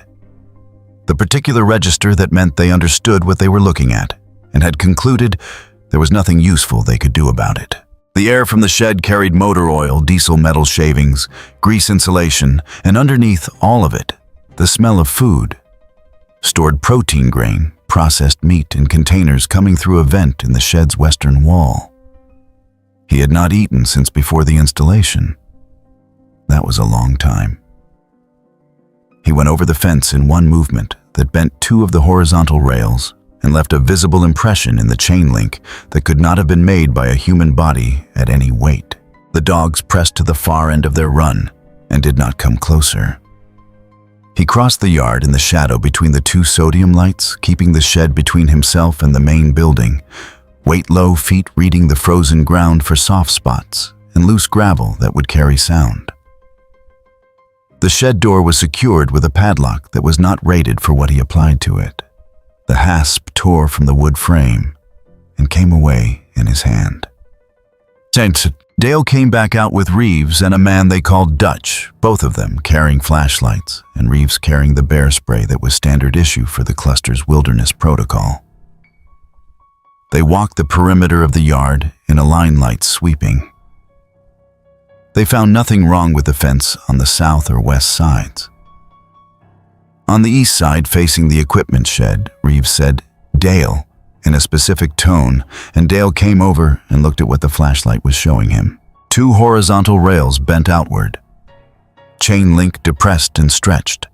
Not a clean cut, not a climbing pattern, not the kind of damage that accumulated over time from freeze-thaw pressure. Something had pushed through from the outside with enough force to deform steel without breaking it, which required either speed or mass or both. Dale said, "Get on the radio." Reeves reached for his radio. The equipment shed door was open. It had not been open when they came out. What happened in the next 40 seconds happened too fast for anyone to process as a sequence of events. What Dale could account for afterward was a small number of discrete images, Dutch's flashlight beam, swinging very fast, something very large in the frame of the shed doorway. Not looking at them directly, but turning, and the specific involuntary physical response of a body that has registered a threat too large to categorize. He remembered the sound of the flashlight hitting the ground. He remembered Reeves not making a sound. He remembered running and the radio in his hand and the cluster's operations building door not opening fast enough. Dutch did not come back. Reeves was found 20 meters from the shed, alive, unable to explain how he had gotten there. The VOD operations coordinator got the cluster incident report at 2:43, which was 11 minutes after it happened and 27 minutes before the shift supervisor's radio call was logged in the local emergency services relay. The gap was small. The gap was not small enough. Hargrove was on the line by 2:51. One confirmed, one injured not critical, one unaccounted. The coordinator read from the incident summary. Facility breach via chain link perimeter east wall. Equipment shed accessed. Food storage. The shed had a supply cache for extended winter operations, partially disturbed. Subject departed northeast before the crew's secondary response arrived. He paused. There is a body cam. Reeves was wearing one. Department of Labor compliance requirement. Silence on the line. What did it capture? Hargrove asked. Approximately 3 seconds of usable footage. Low light motion blur, significant distortion from the camera impact with the ground. Another pause. But the outline is there. Size and proportion are clear. This is not an animal attack pattern. This is not anything in our standard incident classification. Where's the device? Still on site, we have a suppression team 8 minutes out. But the shift supervisor made a radio call before we got containment on the site communications. It went to the regional emergency relay. Who received it? Standard logging, but the relay is public infrastructure. We cannot retroactively. Get the suppression team there first, Hargrove said. Camera radio logs the injured worker. I want the body cam device physically removed before any external service has reason to respond. He paused. And I want wording for the incident report by 6 in the morning. Industrial accident, wildlife involvement, equipment failure. Something that fits everything that can be verified independently. The body cam footage is ours, Hargrove said, until it isn't. Get the team there. A pause. And the worker, the one who's still breathing. I want him in our medical chain, not public services. Tonight. Ashley got the summary at 3:04. She read it twice, standing at the window of the operations room, the same window she'd been standing at when the medevac landed. Different dark. Same window. Same particular quality of information arriving that could not be unreceived. One dead. One concussed and not giving a coherent account. One shift supervisor who had made a radio call on public infrastructure before anyone could reach him. A body cam device that was 8 minutes from being in Vaught's hands and had already spent 3 seconds recording something that was not explainable by any narrative she currently had. She picked up her phone and called the communications consultant again. The forum post from last night, she said. What's its current traction? 6 hours ago, it had 17 replies. It now has 240. Someone cross-posted to 3 separate boards. The description is vague, but the language around it has changed. People are using the words Alaska and government and cover-up in the same sentence as creature attack. It's not viral, but it is moving. Ashley looked at the window. And the regional emergency relay log from approximately 40 minutes ago, she said. Is that publicly accessible? A pause. In principle, emergency relay logs are public record in Alaska under the state transparency statute. Someone would have to know to look. How long before someone knows to look? If the cross-post traffic keeps growing 12 to 18 hours, maybe less if anyone with actual investigative resources picks it up. She hung up without saying anything else. She was still at the window when Hargrove called back. "Suppression team is on site," he said. "Body cam secured. The injured worker is being transported to the contractor medical facility, not public services. The supervisor's radio log is being challenged as a false alarm, pending wildlife verification." A pause. "But we have a problem." "Which one specifically?" Ashley said, because there were currently several. The supervisor made a second call. "Personal cell. Before we got comms coverage on the cluster. We don't know who he called." Ashley closed her eyes. "Where's Homelander right now?" she asked. Not because she wanted to know, because she needed to know how fast the next decision could move. "New York," Hargrove said. "We can have him briefed and in the air within 2 hours." "I need 1 more hour," she said. 1 more hour before that call gets made." "Ashley?" 1 hour, she said. "And if nothing changes in that hour, then we do it your way." She heard the calculation in the silence on his end. 1 hour, Hargrove said. Check. Butcher's phone showed an alert at 3:17. Not Frenchie's system, not the metadata tracker, a raw emergency relay feed that MM had tapped into on a separate line months ago for exactly this kind of ambient monitoring. Alaska Regional Relay. Logged radio transmission, classified pending review, originating from a North Slope supply coordinates. He woke MM first, then the others. By 3:31, they had the site coordinates, the general incident description from the relay log before it was reclassified, and a gap in the Vought contractor suppression timeline that told Butcher everything he needed to know about how fast the company had moved to close the yard. "Too fast," Butcher said. "You don't suppress that fast unless you already had a team staged." He looked at the map. They knew where it was heading. "Which means they've been tracking it since we saw the drone deployment last night," Frenchie said. "And they lost it," MM said. He was reading the relay log, and his voice had the particular flatness of a man adding up numbers he doesn't like the total of. "They lost it. They staged a cleanup crew before they even confirmed the incident, and it still went to the depot." He put his phone down. "That's not a containment operation. That's triage." Huey had been quiet since the alert came through.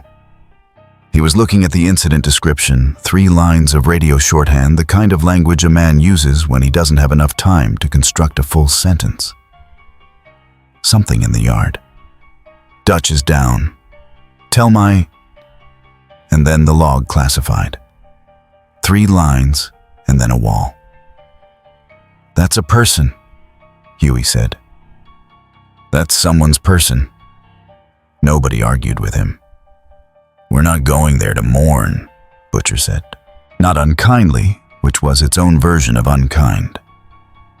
"We're going there because if there's a suppression team on site right now, they're going to leave traces. And traces are what we need." He looked at Frenchie. "How far are we?" "If we left in the next 20 minutes, we could be on site before dawn." Frenchie pulled up the route. "But we'd be going in after a Vought cleanup crew, which means we're looking at a stripped scene." "Stripped scenes still talk," Butcher said. "They just talk different." Kimiko had come to stand behind Frenchie and was looking at the route on his screen. She put her finger on the site coordinates. Then she moved her finger northeast along the road past the depot toward the open terrain beyond. "Still moving?" Frenchie said quietly. He was not translating for the room. He was agreeing with her. "Yeah," Butcher said. It is. He picked up his jacket. Pickle moved northeast along the road's edge in the dark after leaving the depot, carrying warmth from the food he'd found in the equipment shed. Dried protein industrial grain stores, items that had no name in any system he operated in, but had solved the specific biological problem they needed to solve. His shoulder was stiff where Noir's blade had gone in the tissue, tighter now. The range of motion through that joint narrowed enough to recalibrate certain movements, but not enough to compromise the fundamental ones. He was not comfortable. Comfort was not a category. He was functional and moving. The road kept going northeast.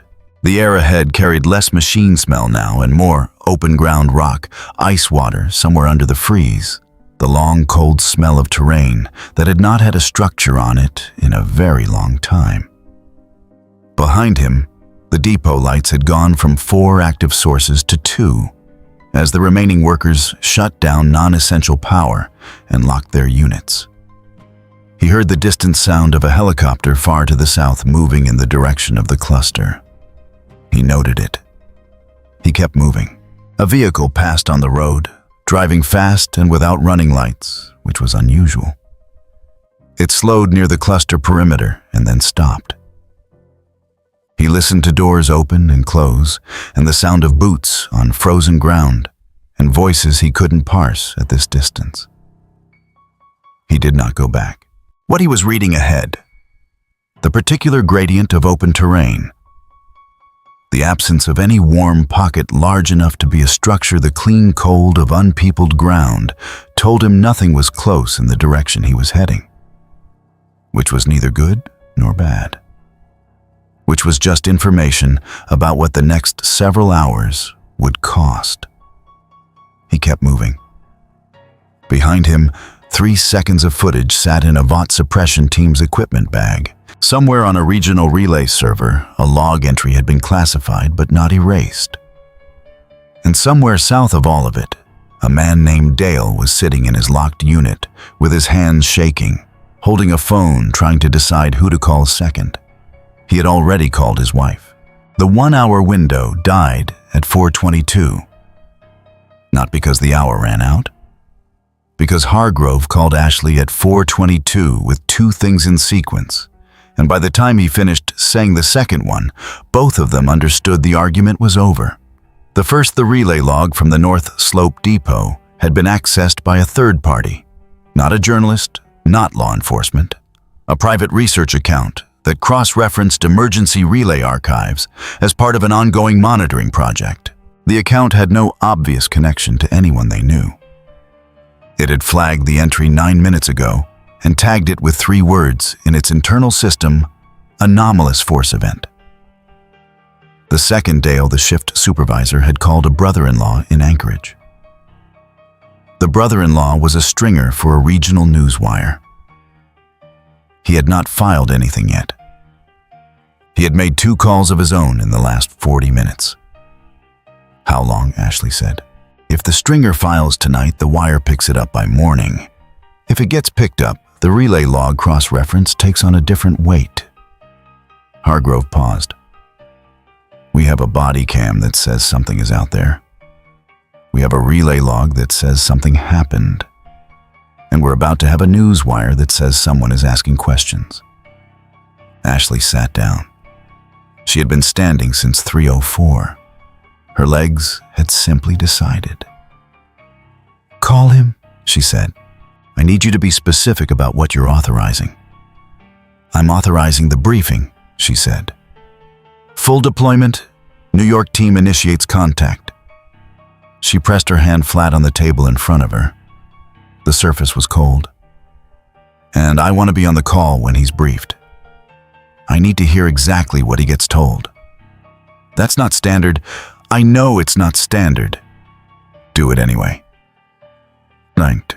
The call reached Homelander at 4:51 in the morning, which was when he was awake because he rarely slept more than 3 hours and had long since stopped pretending that was something he was trying to fix.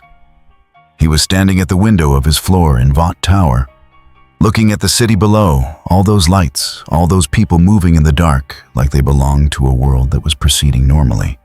Because for them, it was when his secure line activated. He let it ring once before answering. Not because he needed the second, because the pause said something. "Tell me," he said. The voice on the other end was Hargrove's, which was already information. Hargrove called when things required the kind of conversation that did not exist on any record that could be subpoenaed. "There's a situation in Alaska. Biological threat origin classified. It's been mobile for approximately 18 hours. We've had 2 field engagements." A beat that Homelander read perfectly. "Neither resulted in resolution. Who did you send?" The line held for a second longer than it should have. "Noir." Homelander was quiet for a moment. He looked at the city, the lights. "And you're calling me now," he said, "because Noir couldn't finish it. The situation has evolved beyond his operational." "He couldn't finish it," Homelander said again. Not asking, stating. "Then, what is it?" "Biological subject, prehistoric origin, significant physical capacity. It escaped a containment facility and has been moving northeast. It reached a civilian maintenance site approximately 2 hours ago. 1 fatality, 1 injured. Prehistoric? Yes. You dug something up." Silence. "And it got out," Homelander said, "and it put Noir in a medical facility, and now you want me to go to Alaska in the middle of the night to clean up whatever you built in secret and lost." His voice had not changed a register. That was the thing about him that most people never understood until they were in a room with him. The most dangerous version was not the loud one. "And you've been sitting on this for 18 hours before making this call. The situation developed in stages. Don't. 1 word. The city below continued to move. Don't give me the stages. Tell me what you actually need." Hargrove told him. What he told him was specific: a target, a location, a general threat assessment, a justification framed around civilian risk. What he did not tell him was the revival project. The facility's full scope, Voss's name, the containment protocol's failure chain, or the number of people who had died inside the installation before anything reached the surface. The version Homelander received was a foreign biological threat that Vought had been monitoring in a research context that had escaped containment. Clean, compact, enough. On the other end of the call, Ashley was listening on a separate line, not breathing. "One more thing," Homelander said when Hargrove finished. "Yes." "Why did it take Noir off the board?" The silence this time was the wrong kind. The kind that confirmed the question was exactly right, and that the answer was going to be shaped. "The subject has significant physical resilience," Hargrove said. "Noir engaged and assessed the threat level as requiring escalated response. He retreated. He made a tactical." "He retreated," Homelander said, "from a biological threat in an Alaskan field. That is what you're telling me." His voice had found a new quality, not louder, but denser, the way pressure builds in a sealed space. "And you want me to go in without telling me exactly what made him do that?" "The full briefing package is incomplete. I can hear it." He stopped.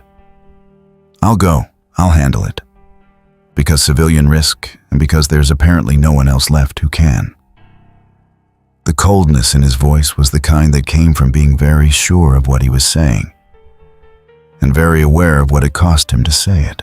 "But when I come back, we are going to have a conversation about what gets left out of briefings. You understand that?" "Understood," Hargrove said. The line went quiet. Ashley exhaled very slowly against the phone. The Vought convoy reached the regional staging point outside Fairbanks at 6:14.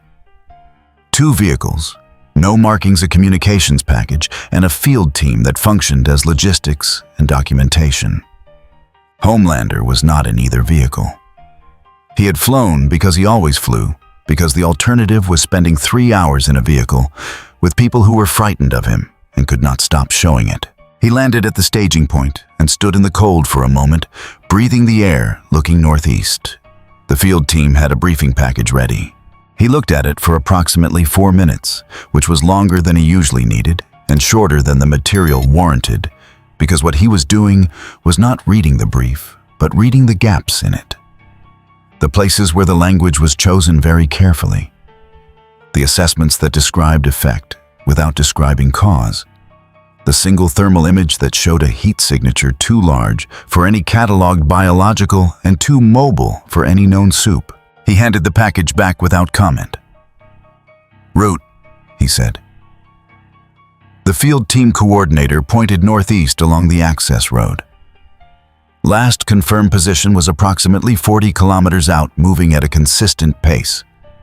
Drone grid has intermittent contact. "I don't need the drone grid," Homelander said. He rose into the air with the particular ease of something that had never been required to ask permission for altitude, and moved northeast. In the staging point, people watched him go with a specific expression of people who had just activated something they understood very well. They could not deactivate.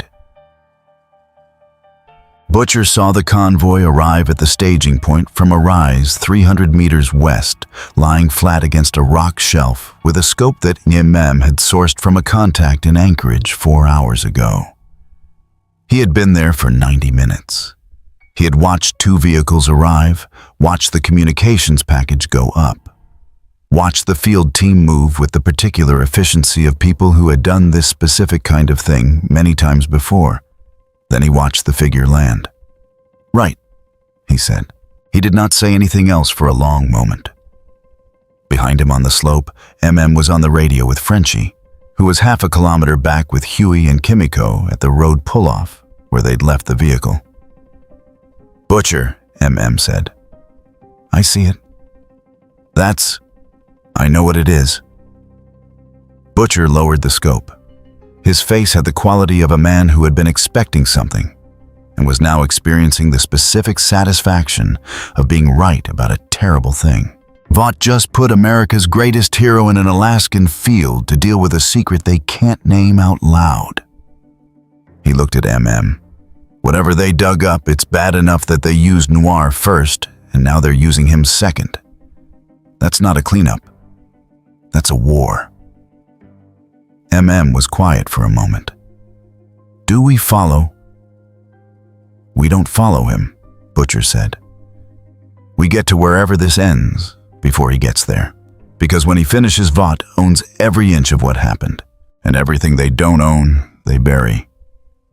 He slid back off the rock shelf. "I want Frenchie on the route northeast. We're not shadowing a soup. We're racing a cover story." He looked back once at the staging point. The figure was already gone, a point of motion that had separated from the horizon line and moved into the gray of the early sky. "And I want footage," he said, "of everything." Sayed. Frenchie and Huey reached the access road pull-off at what was left of the night. Frenchie had the route on his phone. Huey had been quiet since they'd gotten MM's relay processing what had been said. "It's him," Huey said. Not a question. "Apparently," Frenchie said. Huey looked at the road running northeast. The tire tracks from the suppression team's pass still sharp in the frost. The roadside marker at the depot junction pocked with cold. Somewhere up that road was a yard where a man named Dutch hadn't come back. And somewhere past that was whatever made that happen. And now, somewhere in the dark above them, something was moving toward the same point. "Whatever it is out there," Huey said, "it didn't ask to be in this story." He looked at Frenchie. "And now they're sending him. Which means there are going to be 2 things in that field that Vought can't fully control." Frenchie looked at him. "Does that change what we do?" "No," Huey said. "It changes what we have to document." Kimiko was already in the back. She was looking at nothing visible through the window, which meant she was looking at something internal. Frenchie got behind the wheel. The engine turned over in the cold, and the headlights hit the road, and they began to move northeast. Sounds.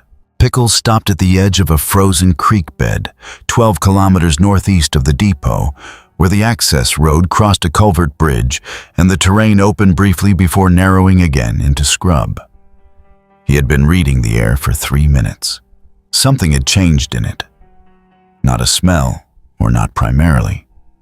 A pressure.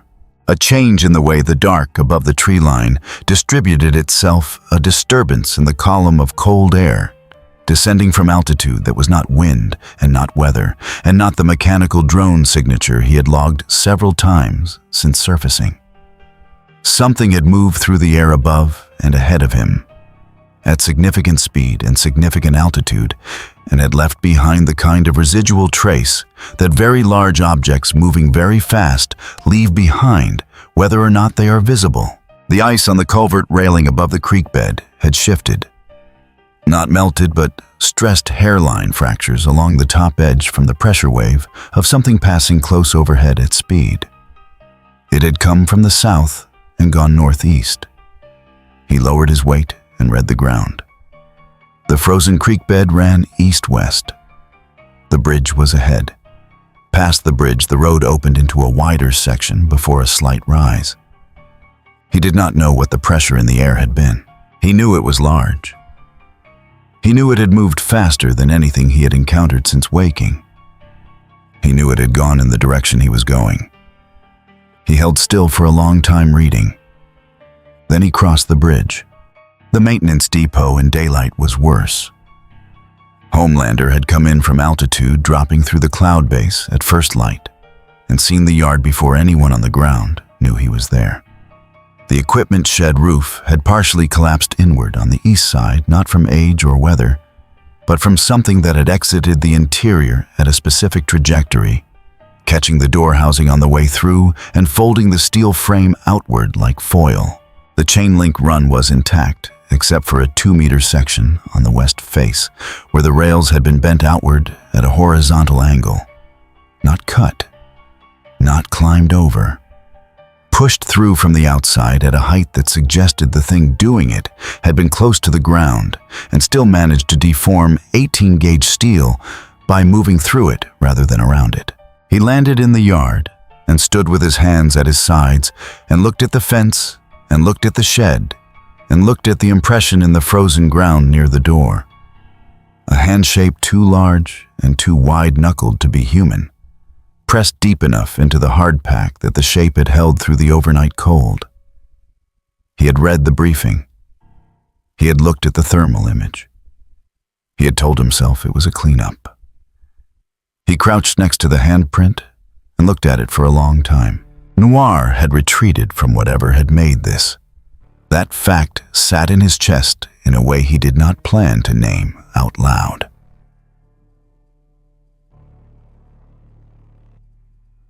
Dion. The field team coordinator was speaking into his earpiece about route projections and drone grid updates. Homelander had stopped listening approximately 40 seconds ago, not because the information was useless, but because it was describing the problem in its own language, and its own language was not helping him understand what he was looking at. What he was looking at required a different kind of reading. He moved to the shed doorway. The food storage had been opened. Not broken, opened the way. Something opens a container when it understands the container has something useful inside. Whether or not it has fingers built for latches. The door had been torn, but the interior had been accessed with something closer to intent than reflex. Protein caches, grain stores, the winter supply cache for a crew of 8. Most of it gone. The remainder scattered not randomly, but in the way food gets scattered when something is eating fast and moving. He used the heat vision to read the interior layered on what the natural light showed. The residual warmth of whatever had been here was faded now. Hours old, but the concentrated body heat impression in the southwest corner, where it had crouched to eat back to the wall facing the door, was still faintly readable as a thermal ghost. The ghost was big. Not in the way a bear is big, distributed, and low. Big in the way the prints outside were big, upright, adjacent, compacted through the midline, all the heat concentrated in the core. He stood in the doorway and the coordinator was still talking. "Stop," Homelander said. The coordinator stopped. "Last confirmed position up the road, advancing consistent." Homelander looked at the thermal ghost. "How far ahead is it?" "At projected rate approximately 15 kilometers out, but the drone grid lost contact twice in the last—" "I'm not asking about the drone grid," Homelander said. He stepped back from the shed. "I'm asking how fast it covers ground. The data suggests, show me the gap between where it was and where it is now, in hours. The actual distance covered." The coordinator pulled up the timeline on his tablet. A silence that meant the number was larger than expected. "Faster than projected," he said. "How much faster?" "Significantly." Homelander looked north.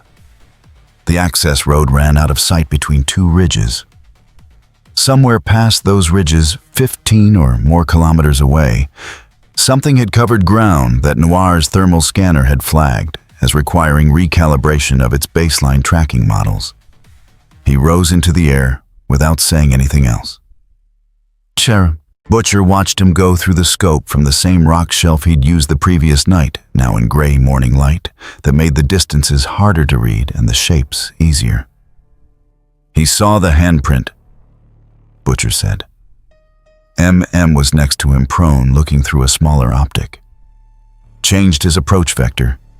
He went up instead of following the road. Smart. Butcher lowered the scope. He's flying the route rather than walking it. Going to get ahead of it. Which means he's already stopped thinking about this as a simple termination job. If he ever was. Butcher looked at the yard below. The suppression team had cleared most of the obvious markers. But a scene like that couldn't be cleaned to zero, not in the time they'd had. The fence damage was still there. The shed couldn't be repaired in one night. The ground was the ground. He saw what Noir would have seen. And Noir came back in pieces. Frenchie's voice came through the radio from their vehicle on the road. "We have a problem." "We've had problems since Tuesday," Butcher said. "Narrow it down." "The depot supervisor. The one who made the calls last night. He's not at the contractor medical facility anymore." M.M. looked at Butcher. "No record of transfer," Frenchie continued. "His intake was logged at 4 this morning, and his record goes quiet after that." "Vaught's pulling people into the hole," Butcher said. Not a question. "The injured worker too. Same gap in the record. Both went in, neither has an active treatment file." Butcher was quiet for a moment. Below, the Vought field team was packing their equipment. They were efficient. They had done this kind of cleanup before, probably multiple times in situations with far less at stake. "Frenchie," Butcher said. "How many people went into that depot last night?" 3 workers confirmed on shift. 1 confirmed dead on site. 2 taken into contractor chain, neither with traceable current status. Which means one of those 2 is either still alive and being held, or we've got a second body Vought hasn't accounted for. "Yeah," Frenchie said. Butcher picked up the scope again, pointing it northeast toward the road between the ridges. Somewhere up there, whatever had come through this yard last night was still going. And somewhere up there, the most powerful man in the country was flying toward it with a story that had 3 major lies baked into the first paragraph. "Get Huey," Butcher said. "And get the camera rig running. Whatever happens next, happens in the next hour, and I want every second of it." Huey and Kimiko were already out of the vehicle when M.M.'s message came through. They had positioned themselves 200 meters south of the road in a shallow hollow behind a wind-cut ridge that gave a line of sight along the access route, while keeping them below the profile of any aerial sweep. Frenchie had marked the drone's last known pattern on the map, and the hollow fell outside its primary coverage arc. Kimiko had the long-range camera on the tripod. No viewfinder, just watching the live feed on a small screen. Huey had the second unit handheld. "He went that way," Huey said, watching the sky to the north. "I know," Frenchie said over the radio. "Track the road, not the sky. Whatever happens on the ground is what we need." Huey kept his eyes on the sky for another few seconds. He had been thinking since they'd crossed into this terrain about the gap in the records. 2 people gone from a medical log that was itself already a cover story, for a scene that itself covered a larger scene. Layers of erasure, each one removing a person or a truth or a version of events, until you got down to the layer that was actually happening, which was that something that should not exist in the present had crawled out of the past and was now crossing a landscape that people lived in. And a corporation was running tactical interference to make sure the world's understanding of that fact was shaped by the people most invested in misrepresenting it. He thought about Dale's radio call. "Tell Mayan, then the log wall." "Tell my what?" he said out loud, which was not useful. Kimiko heard him. She looked over. She held his gaze for a moment, then looked back at the road. "Right," Huey said. He raised the camera. Pickle had been in the drainage channel under the road for 11 minutes when the thing in the sky came back. He had found the channel 2 hours earlier, a concrete culvert that ran beneath the access road and continued north on the far side into a stretch of open ground carrying snowmelt and offering a low-profile route that did not expose him against the skyline. He had moved through it and come out on the north side and was reading the terrain ahead when the sky changed. Not the weather. The sky itself, a displacement of air at altitude, moving at a speed that was not wind and not drone and not anything he had encountered in the time since the facility. He pressed into the shadow of the culvert's north lip and went very still. The thing in the sky came low, very low, close enough that he could hear it. Not the mechanical sound of a drone or helicopter, but the sound of pressure differentials around a body moving through air at high velocity, the faint rushing signature of something that generated its own aerodynamics. It was a person. He understood that in the same frame as he understood, it was dangerous. Not the same kind of dangerous as Noir had been precise and close and had required closing distance to neutralize. This was different. This was a person who moved through the air, which meant it could choose the angle of attack, which meant the ground he was standing on offered him far less than it usually offered. He tracked it by sound as it arced north ahead of him and rose again. It had not seen him in the culvert's shadow. Or it had seen the area and not resolved the exact position. He did not move until the sound had fully separated.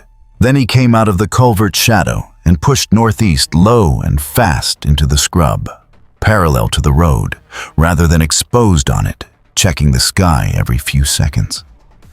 The way he read enclosed ground in the facility, not from fear exactly, but from the understanding that this one could attack from an angle he could not cover without walls or ceiling or the close press of confined space. He needed confined space. The terrain ahead opened into a wider section before a belt of young trees and broken rock.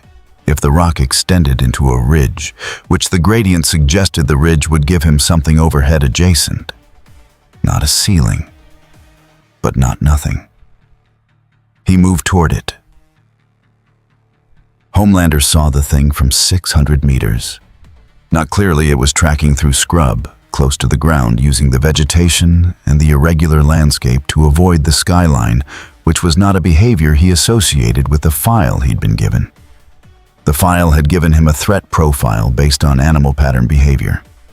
This was something else. This was cover use. This was the kind of approach a trained operator used in hostile aerial observation conditions. He adjusted his angle and came lower. At 300 meters, he got a clear visual. Even from altitude, even advancing fast and scrub the size was immediately wrong. Not wrong like a large bear.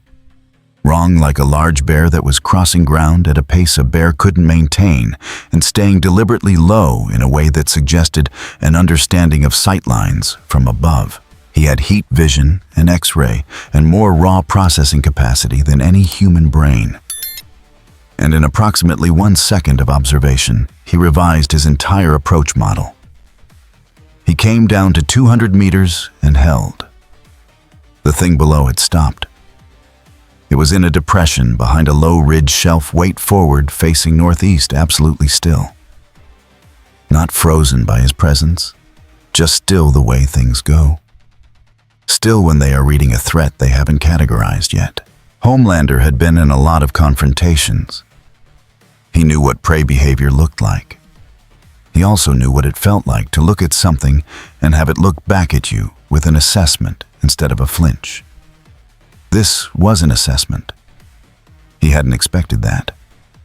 He came down to 100 meters, hovered. The thing below him did not run. It did not charge. It rotated its weight very slightly and altered the angle of its head and continued to assess. Homelander felt something he did not have a good name for. It was not fear. It was the very specific register of an apex predator, encountering something that did not accept the role of prey. He had felt it once years ago in a context he did not think about. He had not expected to feel it here. He raised a hand, not in greeting, in the automatic gesture of someone who is about to do something with it. He fired. The heat beam hit the ridge shelf. The thing had been behind. It had moved a lateral drop into the drainage run on the south face of the rock faster than should have been possible at that size, using the rock geometry to break the line of sight. The heat beam superheated 3 meters of exposed basalt, and the secondary thermal bloom expanded in a radius that should have caught anything in the impact zone. The drainage run was empty. He dropped lower, fast, used the X-ray to read below ground level. The concrete passage ran south back under the road. Something in it, heading fast. Homelander said nothing. He was having a thought that he needed a moment to finish. The thought was this: the rundown he'd been given had said a prehistoric biological subject, significant physical capacity, civilian risk. What the rundown had not said, and what no summary could have said, because no one who prepared it had understood this part, was that the thing in the culvert was not behaving like something that had just encountered a threat. It was behaving like something that had just read a threat, found its angle exploitable, and repositioned to ground that suited it better. That was the thought. He rose back up to hover altitude and looked at the access road below where the culvert re-emerged from beneath the crossing, 130 meters south. He waited. The passage did not produce what he expected.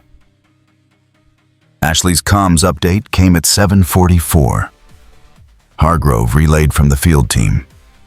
Target not resolved. Extended engagement likely. Field team requesting parameters on collateral. She looked at the wall of the operations room. Parameters, she said.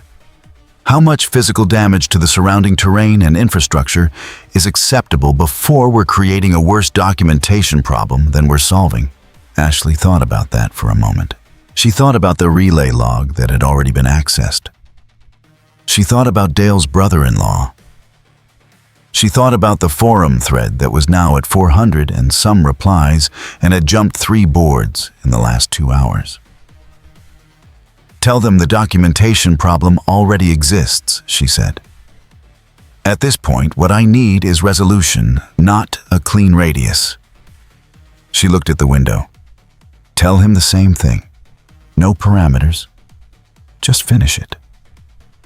A silence on Hargrove's end. That's a significant change in operational guidance, he said. "I know what it is," Ashley said. "Make the call." She hung up. She had just removed the last guardrail from a man who, in the 3 years she had worked adjacent to him, had demonstrated a consistent and reliable pattern of doing exactly what he wanted whenever he believed no one was holding the leash. She had just dropped the leash. She sat down with that. Homelander came in from the northeast at altitude, which was where he had spent the 40 minutes since the culvert wide arcs reading the terrain below, using the heat vision to sort the landscape into what generated warmth and what did not.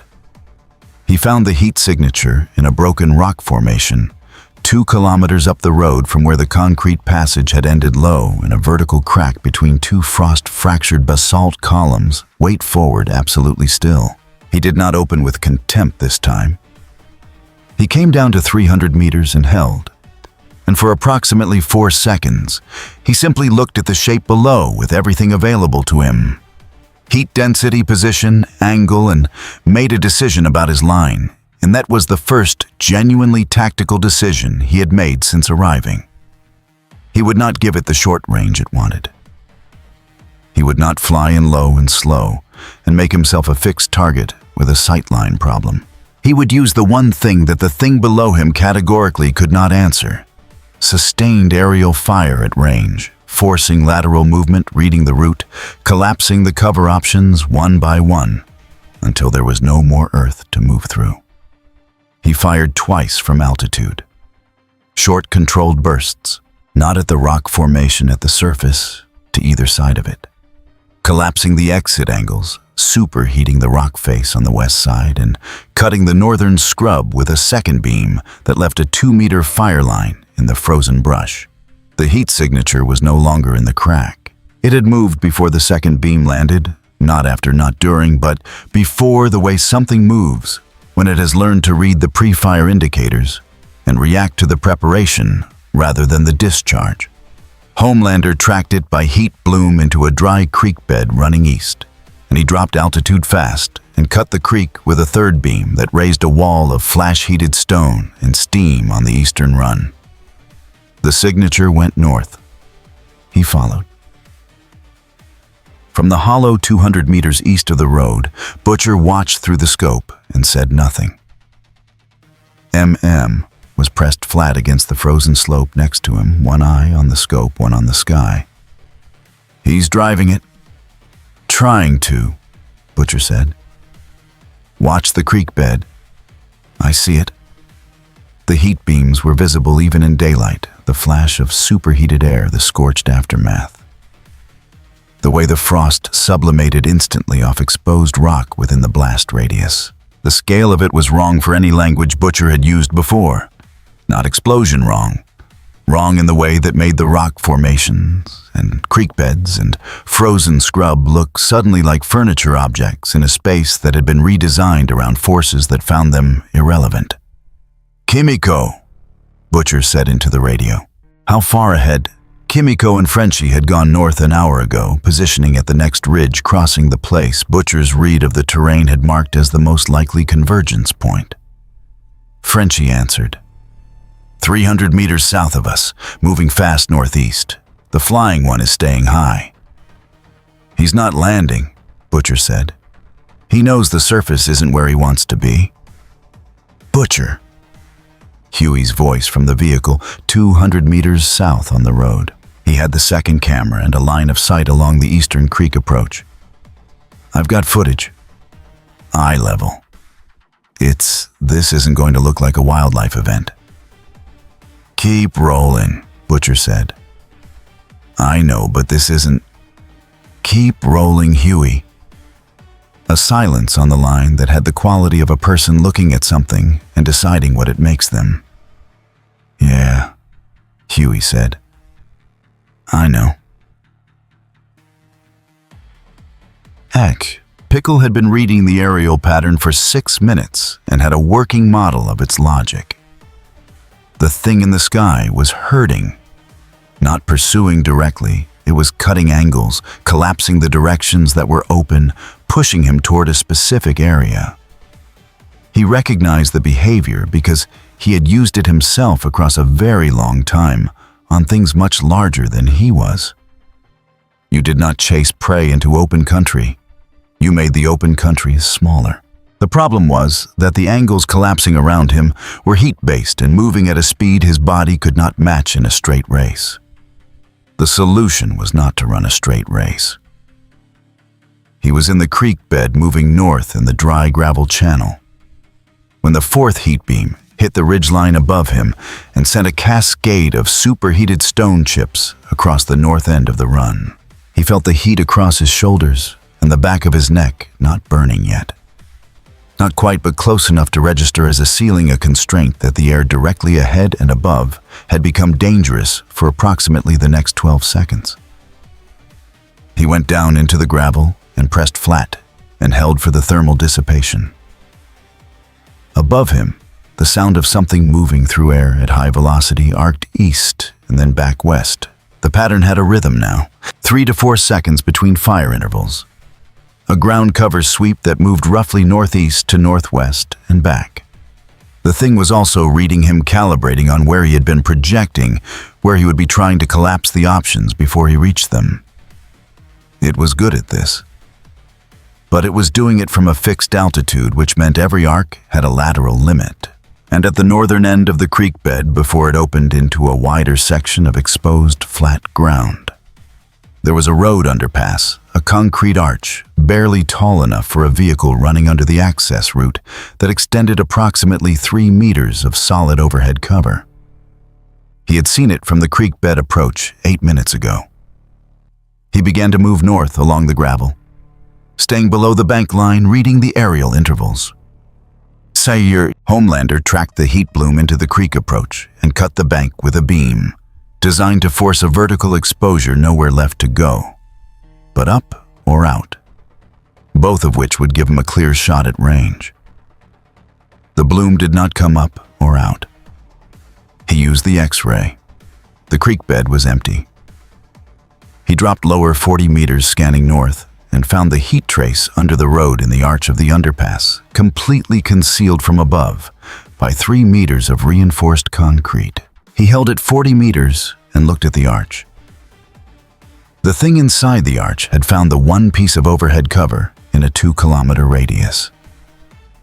It was pressed into the northwest corner of the concrete interior body, low weight distributed across the floor, not retreating further north where the arch opened into exposed country, and not coming back south toward the entry. It was waiting. Homelander understood immediately that going into the underpass was wrong. The concrete killed the range advantage. The confined geometry created exactly the kind of close-quarters pressure that the thing in there was built for. He had 3 meters of overhead cover and a 3-meter-wide passage, and he had watched what it had done to Noir, who was faster, quieter, and far more technically precise than any human alive, in a gully not much larger than this. He did not go into the underpass. Instead, he rose to 150 meters and held position above the arch and waited for the signature to move. It did not move. It had food.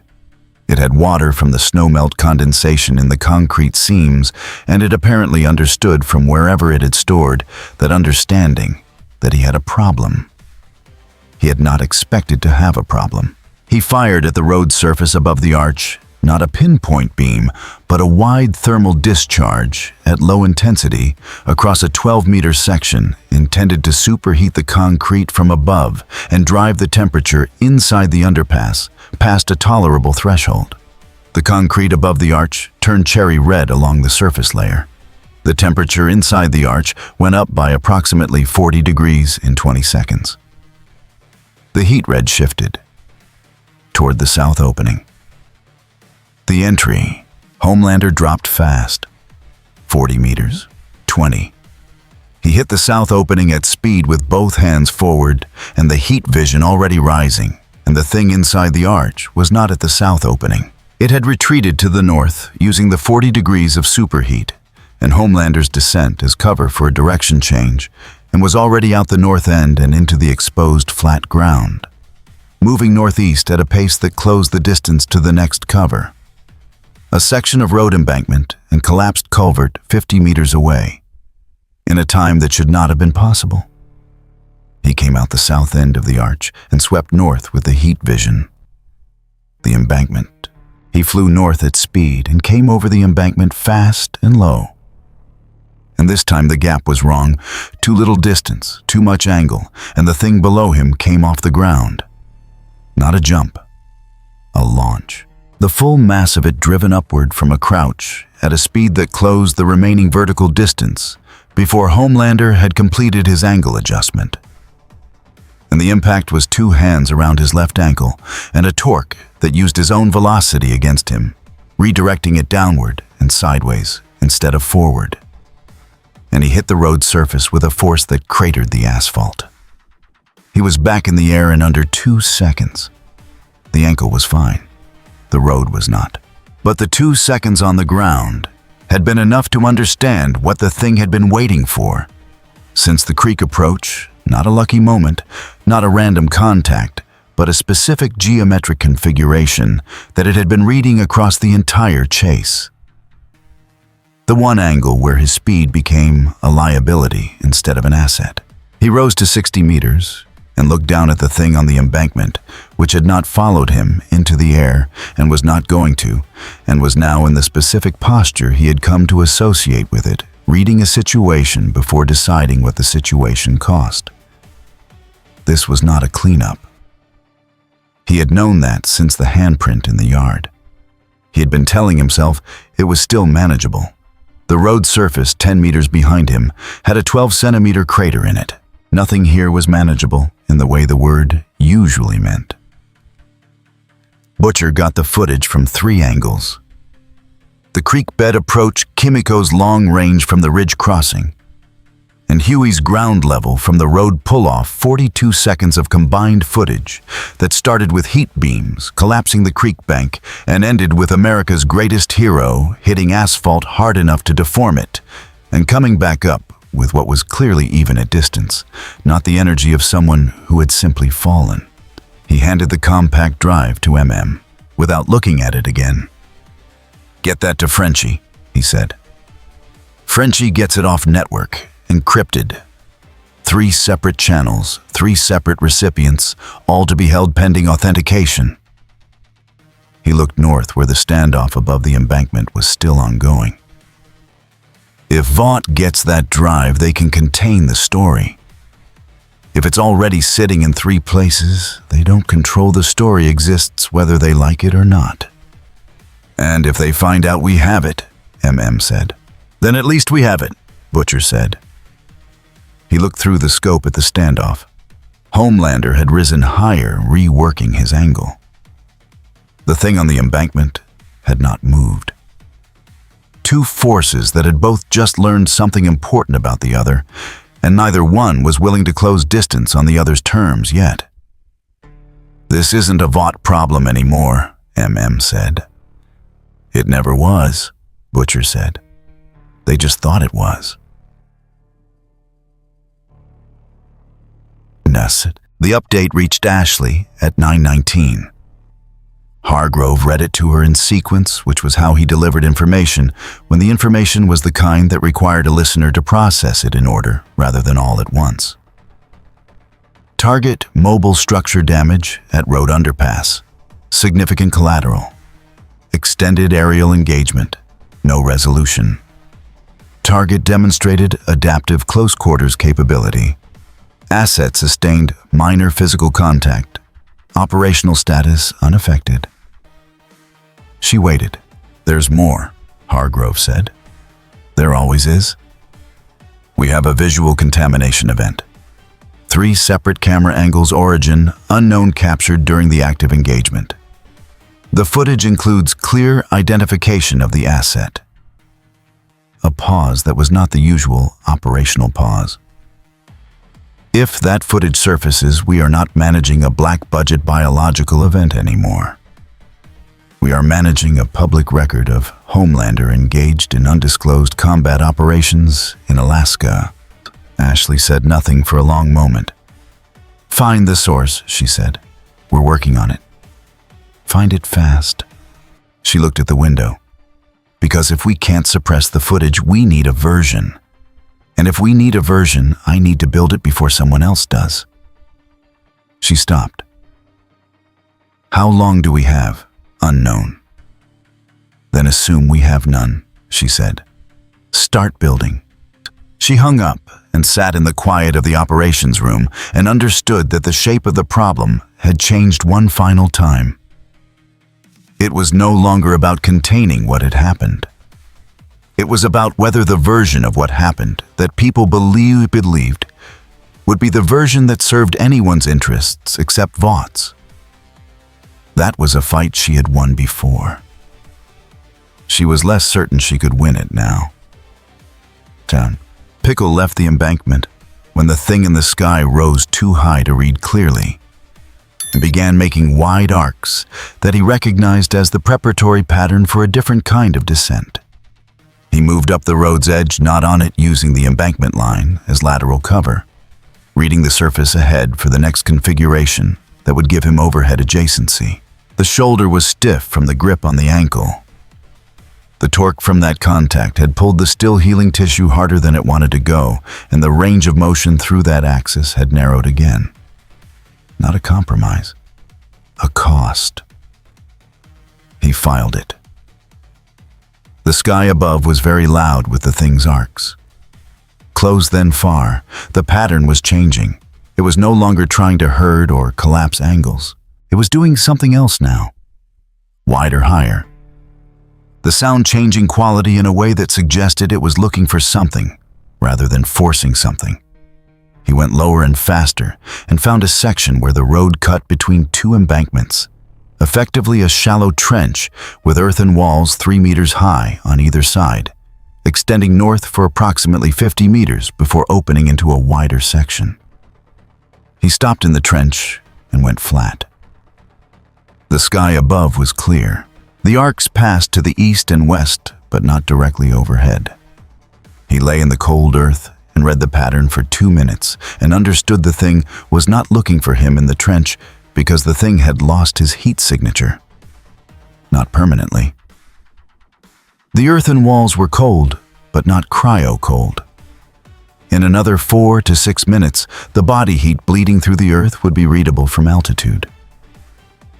He had 4 to 6 minutes. He thought the way he had always thought, not in language, not in plan, but in the weight of the available.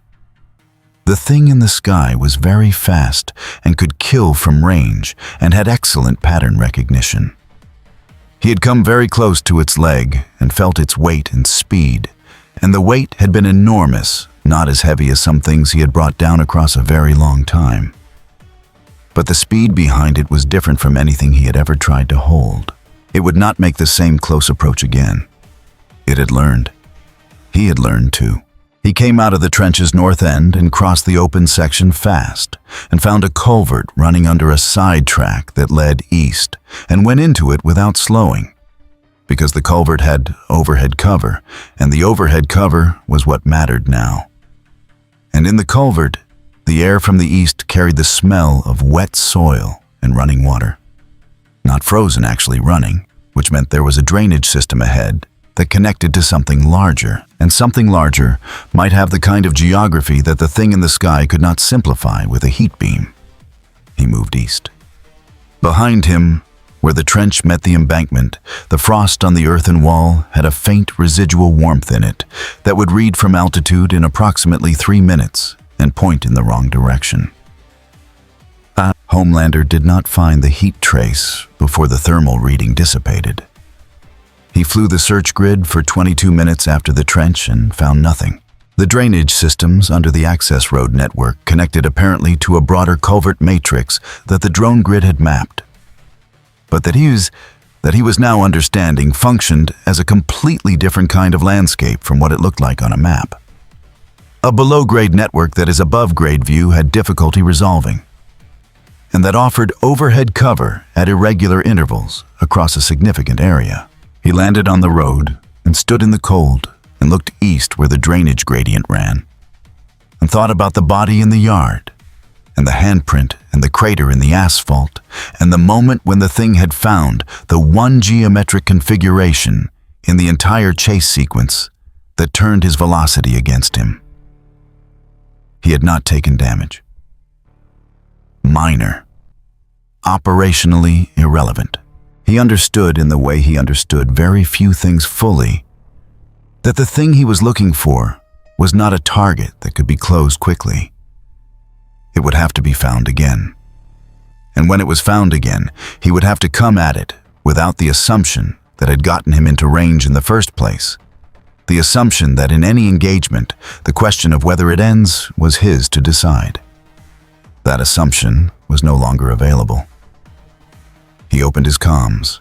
"I need the drainage system map," he said. "Complete. Below grade. Every connection." The coordinator's voice came back immediately. "We have that, but it covers approximately 40 square kilometers of..." "Send it," Homelander said.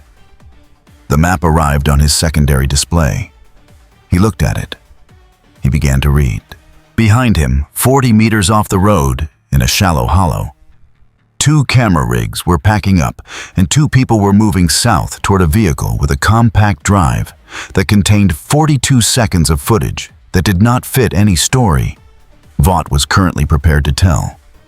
The Alaskan dark was starting to give at the edges. The long flat light of a northern morning was beginning to arrive from the east, indifferent and clear, laying itself across scorched scrub and cracked asphalt, in the quiet aftermath of something that had not finished and had no interest in being called what it was. The world had not changed its shape yet, but it had started to. If you enjoyed this video, don't forget to leave a like and subscribe to the channel, and be sure to turn on notifications so you won't miss our future videos. Thank you for watching, and we will see you next time.